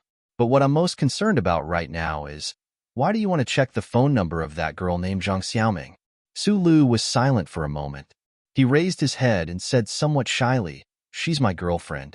I haven't seen her for a day, so I'm a little worried." The cigarette in Shi Qinghai's hand trembled. He looked seriously at Su Lu and said word by word, "Repeat that." "I know this matter is a little strange. I still don't understand it. I also know that I'm a jerk. I don't even have my girlfriend's phone number. I'm too embarrassed to ask her classmate. This matter is too embarrassing. Sulu laughed foolishly as he talked nonstop. On the capital planet of the Federation, he had too few friends. The rogue official in front of him happened to be the closest person to him. He had fallen into happiness, so of course he was willing to share his happiness with the other party. Shi Qinghai took a puff of his cigarette and waved his hand to stop him from asking any more questions. He leaned back in his chair and sighed with a frown. It's over. It's really over. What's wrong? Looking at your idiotic smile and the way you talk, I'm sure you're really in a relationship with that Zhang Xiaoming. Shi Qinghai said with a gloomy face. But the question is, don't you think this matter is a little strange?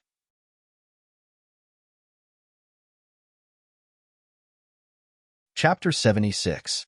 What's so strange about it? There's a song called Bad People Love You, and you're the most honest person I've ever met in my life. I don't understand why Zhang Xiaoming would fall for you. Shi Qinghai's expression was calm, but his heart was worried. Because of his dual identities, he knew better than anyone what Zhang Xiaoming did, and Su Lu was his brother. He couldn't just watch as Su Lu was dragged into a net of unknown colors. Su Lu said, "Not all girls like a hooligan like you. Zhang Xiaoming, there's something wrong with this person." After a moment of silence, Shi Qinghai violated the rules of the organization and said to Su Lu, "She went to S2, and the timing of her return to Yue University is too strange. I don't really care about politics, and I know she's a follower of George Carlin. But don't forget, the most fanatical follower of George Carlin in Yue University is the son of that state senator. Why haven't I seen the Bureau of Investigation investigate him?"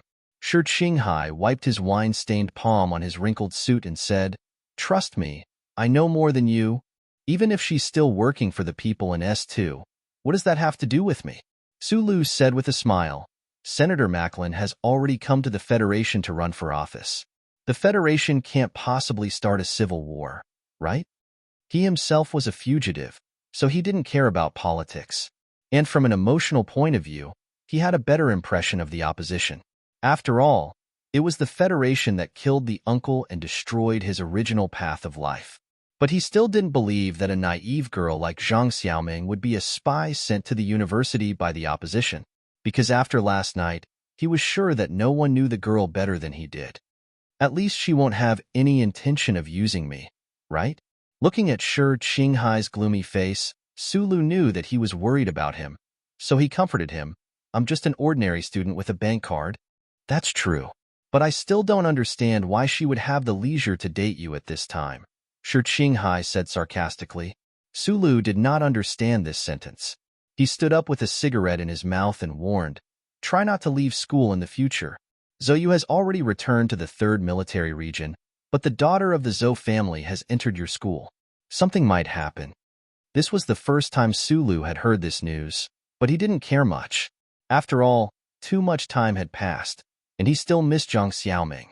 Shi Qinghai glanced at the restless teenager, sighed, and walked out of the bar. "I will be with her during the Double Moon Festival dance," Su Lu said to his back. "I wish she would kick you away.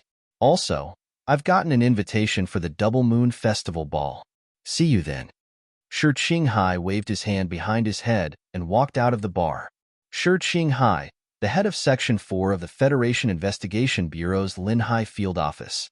Section 4 of the office was responsible for preventing anti-government infiltration and espionage activities within the Federation.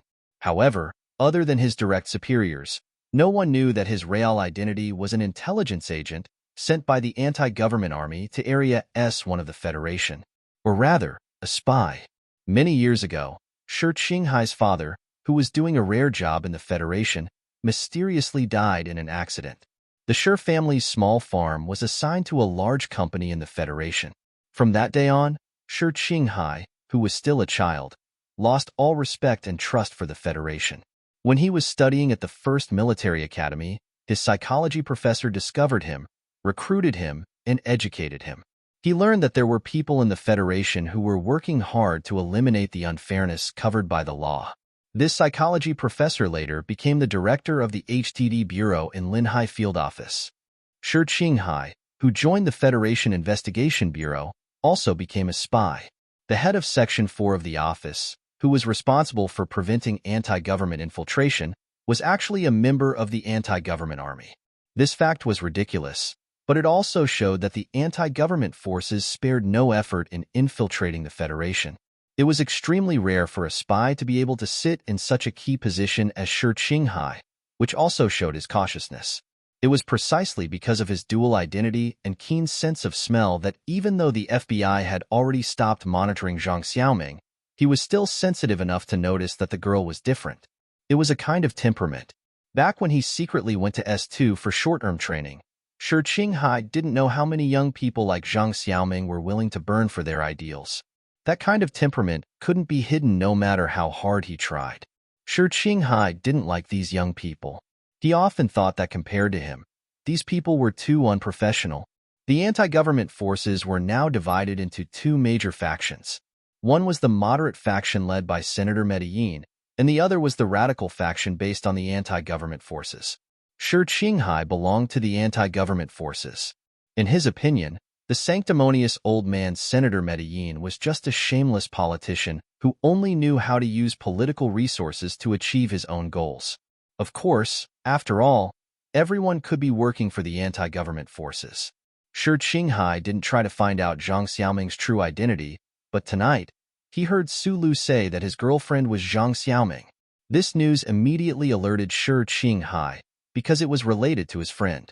Su Li's words almost convinced him, but he still felt that something was wrong. How could Zhang Xiaoming have a reason to be in a romantic relationship when the Double Moon Festival ball was just around the corner? Zhou had entered Yue University. In the eyes of people like Shi Qinghai, it was only natural that he had confirmed the position of Crown Prince. He judged that Senator Macklin would definitely not give up on this opportunity. Zhang Xiaoming was most likely here because of this matter, so he could not understand why Zhang Xiaoming would do such a thing at this time. In fact, this was because Mr. Shi had forgotten what he had always believed. These people were too unprofessional, and Zhang Xiaoming was obviously the most unprofessional and naive girl among them. Before getting into the car, Shi Qinghai subconsciously pressed his left breast pocket with his finger. Inside was the invitation card for the Double Moon Festival ball he had asked someone to get for Yue University. Of course, he had used the excuse that he was famous for loving young female students. He had already sent back the information that the target, Crown Prince, was in Yue University. However, there were too few people in the Federation, so it was impossible to continue investigating. He had to personally go to the ball to see what was going on. However, there was always a dark cloud floating in his heart. What were the people in the Federation going to do after receiving the information? Did they really just want to stop the influence of the Hawk faction in the Department of National Defense on the Crown Prince? Who was the Crown Prince? Why did other than the Zhou family siblings, Senator Medellin's people, and the anti-government army have to curry favor with him? If he was a decisive figure in a big family, why would the anti-government army, whose ultimate goal was to overthrow the 7 big families, want to establish a relationship with him? They should be assassinating him by hook or by crook. Shi Qinghai frowned beautifully. He felt that things were a little out of his expectations. He wasn't familiar with the leaders of the anti-government army, nor did he feel close to them. He was only willing to do something for the people who were against the Federation. However, if this matter involved him, he had to reconsider.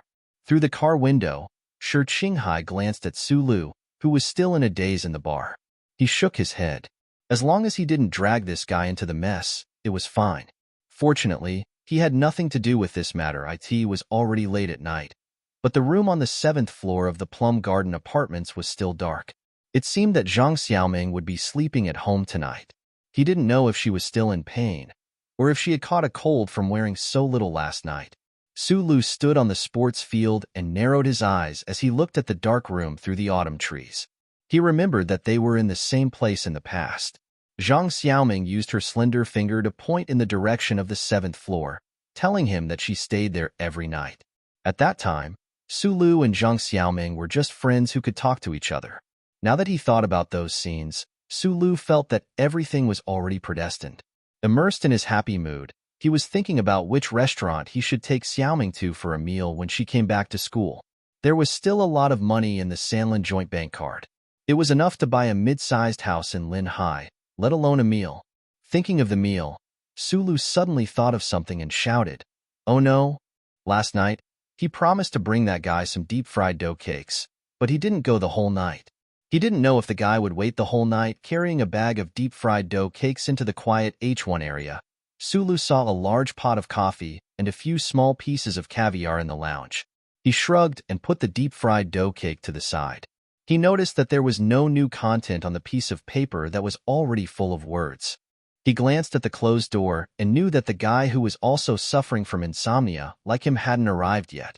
He entered the room himself and began practicing the level 6 20-second skill. After some time, the familiar but still cold voice came from the intercom. "Why didn't the deep-fried dough cake come with plain porridge today? It doesn't taste good." Sulu took off his light filtering goggles and replied with a smile, "I didn't come last night and forgot to tell you. I'm sorry. Plain porridge. I'm saving it for my girlfriend tomorrow." In the other room, Tai Ziyuan was slightly startled. From last night until now, he had been thinking about why Sulu suddenly disappeared for an entire night. He was even a little angry, but his status and pride didn't allow him to open his mouth and express his dissatisfaction. At this time, when he heard Su Li's explanation, he finally understood what had happened. A trace of ridicule appeared on the corner of his mouth. He thought that university life was really boring, and this interesting guy couldn't help but fall in love. "Let's start." Tai Ziyuan sent out a battle invitation, his calm voice revealing his confidence. However, after just 5 minutes, he moved his hand away from the touch screen, forcibly suppressing his anger and shock, and said into the intercom, "Did you take an aphrodisiac today?"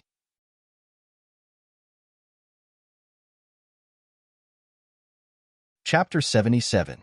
The young master of the Tai family had lost his composure and said something unbefitting of his status because of Su Li's sudden burst of lascivious mecha operation tonight. The first time Sulu had defeated a classmate he had never seen before was on his first day as a man. If he had known the true identity of the person he had defeated, perhaps he would have been even more excited. However, in the short span of a day, he had fallen from the peak of happiness to the bottom of the valley. His face was bruised and swollen, his eyes dazed, and he was completely at a loss. Because Zhang Xiaoming had suddenly disappeared. This did not mean that Zhang Xiaoming had run away from home and gone to S2 like she had when she had just entered university, playing the faraway farce of disappearing. Rather, it meant that this girl who was used to having sex had suddenly disappeared from Su Li's life. Or rather, in her eyes, Su Lu did not even exist. That morning, Sulu had nervously and excitedly carried the wildflowers and thermos flask to the outside of Plum Garden Apartments. Then, he saw Zhang Xiaoming and a few other girls coming out of the apartment together. However, when he walked up to her with a face full of smiles, Zhang Xiaoming acted as if she did not see him. She brushed past him like a gust of wind, leaving him with a trail of yellow leaves and infinite shock. During the weekend, he had already come here once. Basically, most of the students in Yue University knew that the little gatekeeper had finally courageously launched an attack on Zhang Xiaoming. However, the scene today seemed to prove that this attack was a complete failure. The girls all cast scornful or sympathetic gazes at him. Unlike the people around him, Sulu knew what had happened between him and Zhang Xiaoming that night, so he felt that it was particularly inconceivable.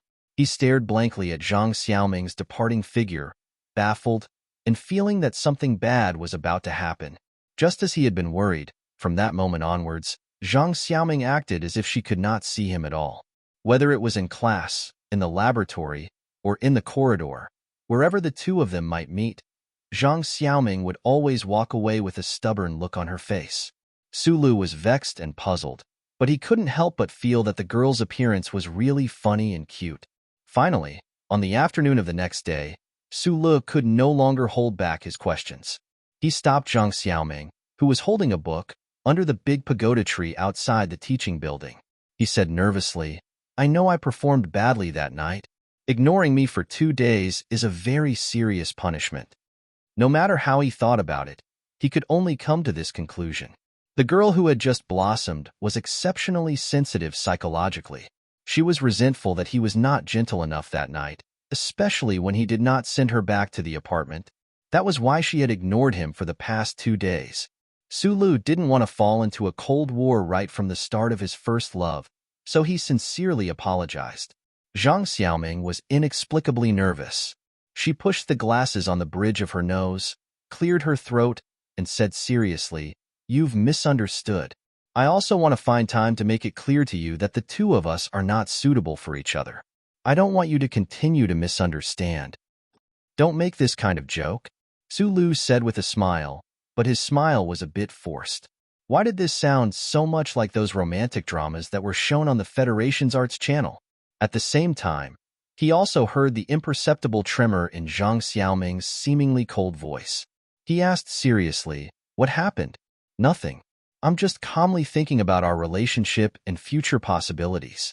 I feel that there is no possibility of continuing to develop." Zhang Xiaoming forcibly suppressed the nervousness and loneliness in her heart and said lightly, "Please forget everything that happened that day." Sulu felt like a hammer had fallen from the sky and hit his heart. He was stunned, but he still maintained the style of Donglin Shi.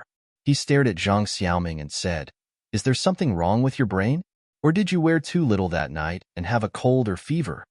Zhang Xiaoming sighed in her heart, but her indifference were obvious in her words. "It's already the 37th constitutional calendar. Do you think it's still the era of the Tai dynasty? It's normal for you to be willing to spend a warm night with each other. You're just a poor student. Even if you can work in nutshell in the future, can you satisfy my material and spiritual needs and spend the rest of my life with me? Wake up. If I said that I was greedy and caused you to misunderstand, I apologize to you. But please keep a distance from me in the future." Hearing the word sorry, Sulu suddenly remembered that night in the restaurant. Zhang Xiaoming seemed to have said it more than once. He stood there a bit numbly, looking at the girl in front of him whose charm was mostly covered by the black-rimmed glasses. He lowered his voice and said with extra force, "Sorry? Do you want me to pretend that nothing happened, and then we'll be strangers forever? Is this very difficult for you?" Zhang Xiaoming said as indifferently as possible, but she held the book in her arms tighter. Sulu felt a bit angry, but he didn't show it on his face. He stared into Zhang Xiaoming's eyes and said, "Of course it's difficult. I'm a virgin. I was cheated by you for the first time, and you don't want to take responsibility?" Zhang Xiaoming's pretense of arrogance suddenly turned into a collapsed mountain rock. She opened her eyes wide and looked at Sulu in disbelief. She couldn't imagine that the honest and simple man would say such a strange thing. Suli's voice was a bit loud, and the students studying under the trees in the distance looked over curiously, but no one should have heard it. Zhang Xiaoming's face was still red, and she stared at Sulu angrily and protested, "Lower your voice. Isn't this my first time?" Suli's next sentence was very fast, and he calmly replied, "So I have to be responsible for you, and you have to be responsible for me." Zhang Xiaoming suddenly realized that she really wasn't good enough to complete the task that the senator had carefully entrusted to her. She found that it was too difficult to play the role of a girl who dumped her first boyfriend because of vanity. The main reason was that the boy she was supposed to dump, Sulu, really didn't play by the rules. He didn't hit the tree in anger, nor did he seem to have the impulse to cut her wrist with a blade, nor did he scold her for being shameless. This made her unable to say many of the sarcastic lines she had planned. Perhaps, deep down in her heart, she couldn't bear to hurt him with those words. She looked helplessly at Sulu, who refused to back down, and softly begged, "Just let me go. I don't need you to be responsible for me. You don't expect a girl like me to be responsible for you, right?" "Why not?" Suli's mood had actually fallen to the bottom of the valley, because he had long seen that Zhang Xiaoming wasn't joking. However, at this moment of crisis in his life, that sense of crisis made his thoughts exceptionally clear. He reacted extremely quickly and said very seriously, "That night, you raped me." Zhang Xiaoming's face was already completely red because she was afraid that the discussion would be heard by her classmates.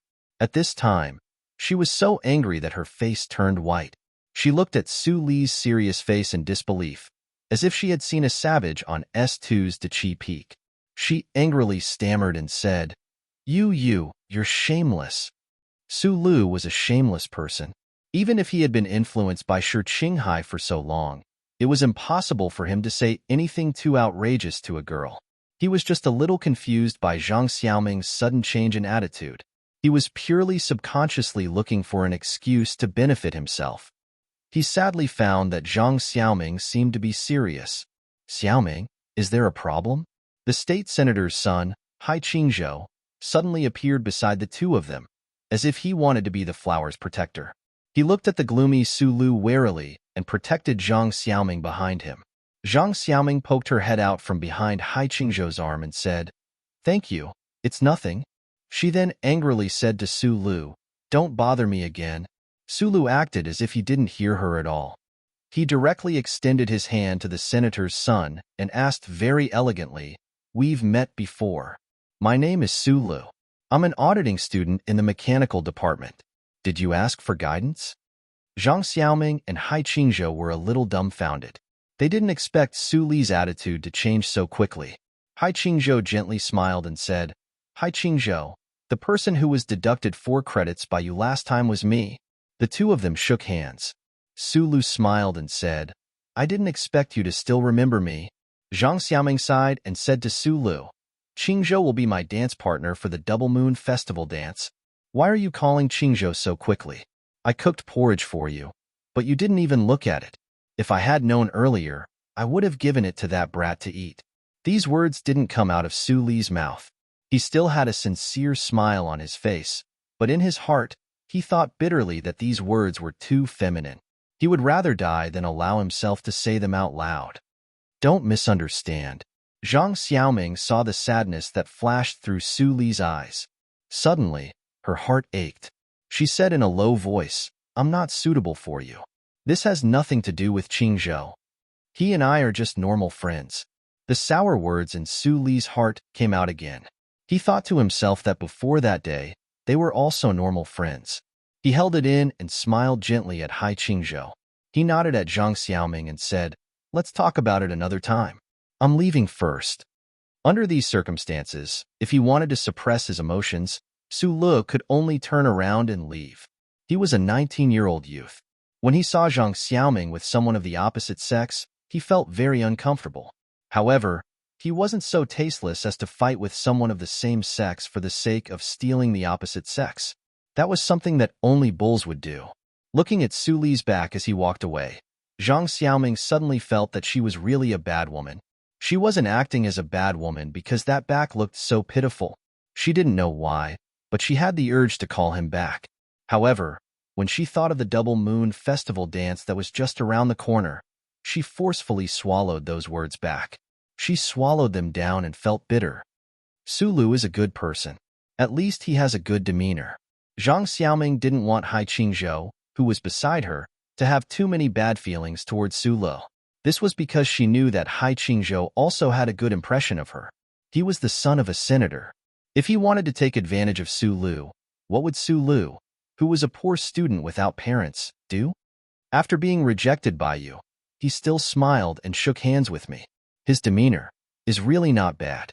Hai Qingzhou put his right hand behind his back and secretly rubbed it twice. His knuckles were already red and swollen from being pinched by Su Lu. A bitter smile appeared on his lips. He thought to himself that this brat was really angry. When he thought of the scene at the nightclub, he couldn't help but feel a little afraid.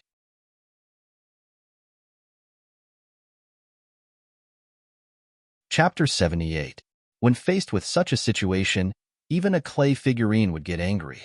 Even if Su Lu was a rock, he had the word resentment engraved on it.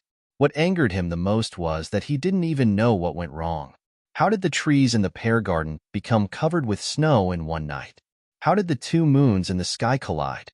How did day become night? How did the two people who were on good terms just a moment ago become strangers? Su Lu was a wild bull that he despised, but this was his first love. In the words that he never forgot to remind Zhang Xiaoming, this was also his first night. It was impossible for his emotions to immediately brighten up, so when he shook hands with Hai Qingzhou, he subconsciously used more strength. Of course, his facial expression was still very good. Congratulations, congratulations. Shi Qinghai raised a large glass of beer and laughed at the unhappy Su Lu. He sincerely congratulated him. "I've seen a lot of one-night stands, but a one-day boyfriend like you is really rare." His congratulations were sincere because he no longer had to worry about any problems between Zhang Xiaoming and Su Lo. However, these words sounded like vicious mockery to Su Li's ears. He took a big gulp of beer and frowned. This situation is a little strange. I can't accept it. Did you and Zhang Xiaoming sleep together? Shi Qinghai lit a cigarette and threw the cigarette box over. The problem was that this guy was really too handsome. No matter how sneaky he looked, it was impossible to dislike him. Su Lu was stunned. He immediately thought of that night when he saw the elf wearing the devil's horns. That beautiful and unforgettable time. However, from the perspective of a girl, he couldn't tell the truth to this bad friend in front of him. He shook his head. Shi Qinghai leaned back and sighed. I can't accept it. You know how I look at beautiful girls. If Zhang Xiaoming didn't wear those black-rimmed glasses in bed, she would definitely be a beautiful little girl. What a pity, what a pity. When Su Lu heard this, he was a little annoyed. He glared at him angrily and took out a cigarette from the pack and lit it up. Shi Qinghai frowned and said, It seems that you are serious, but she only kissed you in the restaurant. That doesn't mean anything. Women are fickle. Maybe she will realize that you have no future after staying at home for 2 days. A sensitive woman will think that a man is riding a white horse when she sees him. But a rational woman will analyze whether the white horse is rented or bought, and whether the horse is pure or not. Regarding the matters between men and women, young Master Shi, as always, hit the nail on the head and was incomparably sharp. However, Su Lu did not listen to these words at all. He was carefully reflecting on his relationship with Zhang Xiaoming in the past few days, and why such a change had happened. Suddenly, he looked up and said, Xiaoming likes me. Shi Qinghai was stunned for a moment and shook his head. He gave him a thumbs up and said, This is the first time I see you being narcissistic. It's just like how you used to smile obscenely. It's quite like me. Su Lu ignored him. He continued to frown and analyze while smoking. Since she likes me but doesn't want to admit our relationship, then it must be because of our relationship, which is a huge obstacle to something. Matters between men and women will only affect matters between men and women. Recently, she has the son of a senator around her. According to my sources, they got to know each other at a family gathering in the Zhang family. You have sources? Shi Qinghai looked at him in surprise. Su Lu said calmly, I used a pearl necklace to bribe the girl next to Xiaoming. Continue. Xiaoming is not a vain person. Even if she wants to be with that plain porridge and side dish, she would not be so stupid to choose such a method and such a time to end our relationship. If I make a scene, Su Lu did not mention what happened that night. If they were to really make things too unpleasant for both parties, this kind of thing would spread. It would be extremely harmful to the development of Zhang Xiaoming and Hai Qingzhou's relationship. More importantly, I've only just started with her. Any normal woman would be an emotional woman at this time.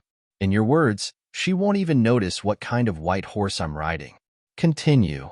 Shi Qinghai was obviously interested because he realized that Su Li's analysis was indeed reasonable. So she wants to be closer to Hai Qingzhou, not because she likes him, but because she needs to be closer to him during this period of time. Su Li's words were a bit awkward, but the logic was becoming clearer. His knife-like eyebrows raised, and his calm eyes looked past Shi Qinghai's face to look outside the bar. As for the reason, I am not very clear. Of course, you won't help me investigate. All right, the Federation Investigation Bureau does not care about breakups. Su Lu suddenly frowned and said, Last time at the entrance of the nightclub, Hai Qingzhou was with the Zhou family siblings. You once told me that Zhou Yu had already entered Yue University. Could it be that Zhang Xiaoming wants to get close to Zhou Yu through Hai Qingzhou? But why does she want to get close to Zhou Yu? You said that Zhou Yu's father is a high-ranking official in the Ministry of National Defense. Oh my God. Could it be that Xiaoming is really working for the anti-government forces? Shi Qinghai's heart trembled. He did not expect Su Lu to be able to deduce so many things randomly, but his expression did not change. He said mockingly, Don't find so many strange reasons for yourself. This is too complicated. It's a pity that you don't work for the Federation Investigation Bureau. Those intelligence analysts only know how to analyze the blueprints of battleships' main cannons from the trash. They are all idiots. Su Lu smiled bitterly. He knew that his analysis was too ridiculous. It was all to make himself understand and to make himself feel better. How could a girl like Xiaoming, who would eat the wrong biscuit, be a spy? But at this time, he did not know that his analysis was infinitely close to the truth. Not only are there no deep-fried pancakes today, there's no supper at all. Tai Ziyuan said into the intercom with a sullen expression. He had just decided not to let Butler Jean prepare supper, but he did not expect that the guy on the other side would dare to forget to bring supper. Su Li's feeble reply came from the intercom. I'm in a bad mood today, so I forgot about it. You won't die even if you miss out on a meal. Hearing the rude words, Child C subconsciously prepared to get angry. But he suddenly understood that the guy on the other side, who was always cheerful, actually said that he was in a bad mood. He was instantly overwhelmed by a strong sense of curiosity. He frowned and asked, "What happened?" Su Li's monotonous voice sounded particularly dejected. "I think I just fell in love, but then I mysteriously fell out of love." For some reason, Tai Ziyuan, who looked at those files every day, was suddenly interested in the gossip of the guy in the room. He asked, "Tell me about it." Su Lu, who was sitting in the mecha's operating cabin with his legs crossed and staring blankly at the high ceiling, suddenly had a thought when he heard the voice coming from the intercom. He thought that perhaps this mysterious fellow could really help him see some problems. That rogue official Shi Qinghai was full of hormones. He was really not a good candidate for studying relationship problems. Moreover, this mysterious fellow did not know who he was, so there were many things that were inconvenient for him to say. Lihua University would not be able to spread rumors about Zhang Xiaoming anyway. After making up his mind, Su Lu very seriously recounted everything that had happened between him and Zhang Xiaoming. He did not even avoid the events of that night. Of course, he did not mention the details, and he also left out some parts that might expose his and Zhang Xiaoming's identities. The intercom was silent for a while, and then the other side suddenly asked, "How long did you last?" A drop of cold sweat trickled down Su Li's temple. He naturally knew that the other side was definitely not asking about how long he had lasted in the lowest level 6 test. After struggling for a long time, he lowered his voice and gave an approximate time in shame. The other side of the intercom was silent for an even longer time, and then came a burst of exaggerated laughter and a sentence that easily pierced Su Li's strong heart. "Actually didn't last as long as you did for level 6. No wonder that woman doesn't want you." Su Lu said resentfully, "Isn't it like this the first time?" Suddenly, he stared at the intercom and said mockingly, "You don't even know this? You're probably still a virgin." Tai Ziyuan, who had been laughing loudly, stopped abruptly. He stared at the intercom, and after a long while, he pretended to be calm and changed the topic. "A woman's heart is like a needle that has sunk to the bottom of the sea. You'll never find it." He didn't want to pay any more attention to Su Li's childish and boring emotional twists and turns, so he said coldly, "Begin." Last night, the outwardly gentle but innately proud young master of the Tai family had been defeated by Su Lu for the first time. Tai Ziyuan had thought that this was a coincidence, or perhaps it was because Su Lu had not brought porridge to eat last night, causing him to perform less well. And today, he had adjusted all his emotions, preparing to give Su Lu a painful and unforgettable mecha education. However, 5 minutes later, Tai Ziyuan's forcefully suppressed voice rang out once more from the intercom. "You just had sex yesterday, so let's say you took an aphrodisiac. Then what medicine did you take today?" Sweating profusely, Su Lu stared at the numbers on the screen with lingering fear. Immersed in the violent thrill of beating up the opponent's mecha, he said, "I just broke up today. Of course what I took was gunpowder." The taste of breaking up was not a good feeling, especially when you couldn't find the reason and couldn't make heads or tails of it.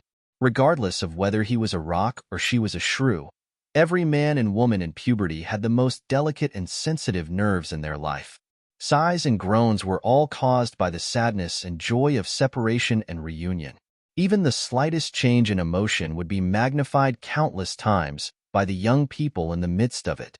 10 years later, they might be able to laugh off their past stubbornness, but 10 years ago, no one would be able to escape this hurdle.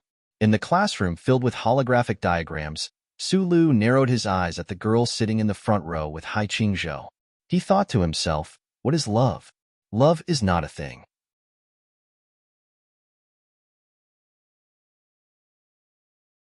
Chapter 79. A warship is made up of three major systems: the structural system, the control system, and the propulsion system. Some of you might be thinking about the weapon system, the observation system. I think that students who look at the structure of a warship this way are basically all boys. Professor Zhou, who was sitting on the podium, was so loud that the tiny speaker clipped to his shirt pocket made a noise of protest. He stared at the male students in the classroom and said disdainfully, "Only little boys who like to read magazines would look at problems and recognize problems so simply. Don't forget, these three major systems are the foundation of everything." Let's take the Feather series warship as an example. What are the three main laser cannons on it made of? A super alloy base and a crystal converter. Transmission control calibration. Energy activation. Professor Zhou raised his thumb and a beam of light appeared on the large screen. He enlarged the blueprint of the Feather 1 warship's main cannon base and pointed to three different parts. And these three most important components are the structural system, the control system, and the propulsion system. The energy output from the weapons is ultimately still part of the propulsion system. Of course, if you're talking about artillery shells used by the army, then pretend I didn't say anything. The three major systems don't just exist in the macroscopic scope, they are also the detailed components of every part of the warship. Only when these three major systems can perfectly coordinate and cooperate can. Of course, the Feather series warships have been retired a long time ago. Now that the Federation's crystal resources have dried up, I reckon that you won't have many chances to sit on a warship. Oh, the most important point is that our UA University is not like the three major military academies or the Westwoods Military Academy. We don't have a warship command department, so it's useless to talk about this to you. The male students in the classroom laughed and booed, but Professor Zhou didn't care at all and continued to speak excitedly. Then why do I have to spend time talking about this? That's because no matter if it's the mecha you may come into contact with in the future, or those self-propelled armored vehicles, or self-propelled cannons, in the end, they are all small warships or miniature warships. What determines their performance and combat power are the three major systems of structure, control, and propulsion. Motherfucker, I suddenly remember that all of you are going to develop civilian warships in the future. I guess this class was wasted. The classroom was filled with laughter again. Only Su Lu didn't laugh. He also didn't stare blankly at Zhang Xiaoming's back. His current mood was indeed somewhat complicated and low, but he would not allow his entire life to be trapped in this inexplicable melancholy. He listened very carefully to Professor Zhou's lecture and faintly felt that he had gained something. A mecha is a small warship. Sulu repeated Professor Zhou's words in his mind. He recalled the first time he repaired the ancient clock, the large number of M-type mecha blueprints he had read in Area H, and then connected it to his own work in Area H1 these past few nights. He had a deeper understanding of Professor Zhou's theory and connected it to an even stranger direction. This was because Uncle had once told him that the human body was the #1 machine. If a mecha was a small battleship, then wouldn't the human body be a small mecha? The human body was also composed of a control system, a structural system, and a power system. The structure naturally referred to the bones, muscles, organs, hair, blood, and skin. The control system naturally referred to the human brain and the transmission of nerves. Only through the transmission of nerve bundles could the consciousness of the brain control the contraction of the muscles, the movement of the joints, the breathing of the lungs, and the operation of these structural systems. Then what was the propulsion system? Naturally, the food consumed by the human body was converted into energy by the organs through digestion and absorption. The energy was stored in the human body as fat, blood sugar, and oxygen into the bloodstream. Then, the body would burn them to provide the human body with an endless supply of energy. Sulu thought about it silently. His body seemed to be different from the average person in terms of the last two systems. For example, when he operated the mecha, the consciousness of his brain seemed to be transmitted to his limbs through a completely new channel, and the mysterious trembling power in his body was obviously not something that could be activated through normal means. Every time he tried it, he would become so hungry. It should have something to do with the special characteristics of this energy, right? Sulu was satisfied with this speculation. He raised his head to look at the girl's back and began to feel dissatisfied again. The three major systems of his body were developing in the direction of becoming stronger, but unfortunately, the mysterious things like the heart and emotions could not become more numb. That little gatekeeper has been waiting outside the plum garden for 5 hours already. You really don't want to go down and take a look? Outside the door came the sounds of jeering and teasing from the girls. Perhaps some of them were really Zhang Xiaoming's friends, but most of them were just here to watch the show. Zhang Xiaoming had always been quiet and reserved in front of everyone, distant and cold. In addition to her past, she was actually not very popular among the girls of Yue University. Zhang Xiaoming ignored the noise outside. Without her permission, the electronic door would not allow anyone to barge in. She also did not care much about other people's opinions or teasing. Other than in front of that young boy, she felt that she rarely lost her cool. Walking to the window, in the distance was the reflection of the Rose River under the night sky. Nearby was the lawn below the plum garden. On the edge of the lawn was a boy standing there like a rock. He had been standing there since class ended until night. Not only his body, even his expression did not seem to have changed. Zhang Xiaoming stared at the boy in a daze. She picked up a cute little dog biscuit from the table and put it in her mouth. As she chewed, her eyes became moist. She was extremely distressed. The reason she was distressed was because she felt that she was very stupid. Since she knew that this would happen, she should not have acted that way that day. She should not have provoked him. Now that he was like this, and she was also this upset, she still had to pretend to be disgusting. It had to be admitted that Zhang Xiaoming was a very kind person. Otherwise, she would not have given up on her beautiful family background and thrown herself into the business of seeking benefits for the lower class of the Federation. However, even though she had received training in S2, and the black-rimmed glasses made her look mature, she was still incomparably naive and childish when it came to matters between men and women. She was a complete mess. At this moment, the phone rang. Zhang Xiaoming put it to her ear and heard Su Li's voice. Su Lu was a love-struck fool, and he was not the kind of man who would cry and shout about hanging himself. He was just very stubborn as a rock. He had to figure out the reason for Zhang Xiaoming's sudden change in attitude, so he waited in the plum garden for half a night before finally getting through. He stopped Zhang Xiaoming from questioning him about how he got the phone number and said calmly, "Don't be so cold. You're not Jin Shuier, and your acting isn't that good. Give up. I don't know what you're hiding, but I just want to tell you that this trick won't work on me. I'm guessing that you're looking at me from the window in the dark right now, and you're sincerely moved? Maybe you're even crying." After standing for a long time, Su Lu finally used the ruthlessness of the Clock Tower Street orphan gang. He raised his head to look at the 7th floor and said each word to the point, "Don't you think this is very childish?" Zhang Xiaoming was originally looking at Su Lu downstairs with tears in her eyes, but the 2 sentences that came out of the phone made her feel very conflicted.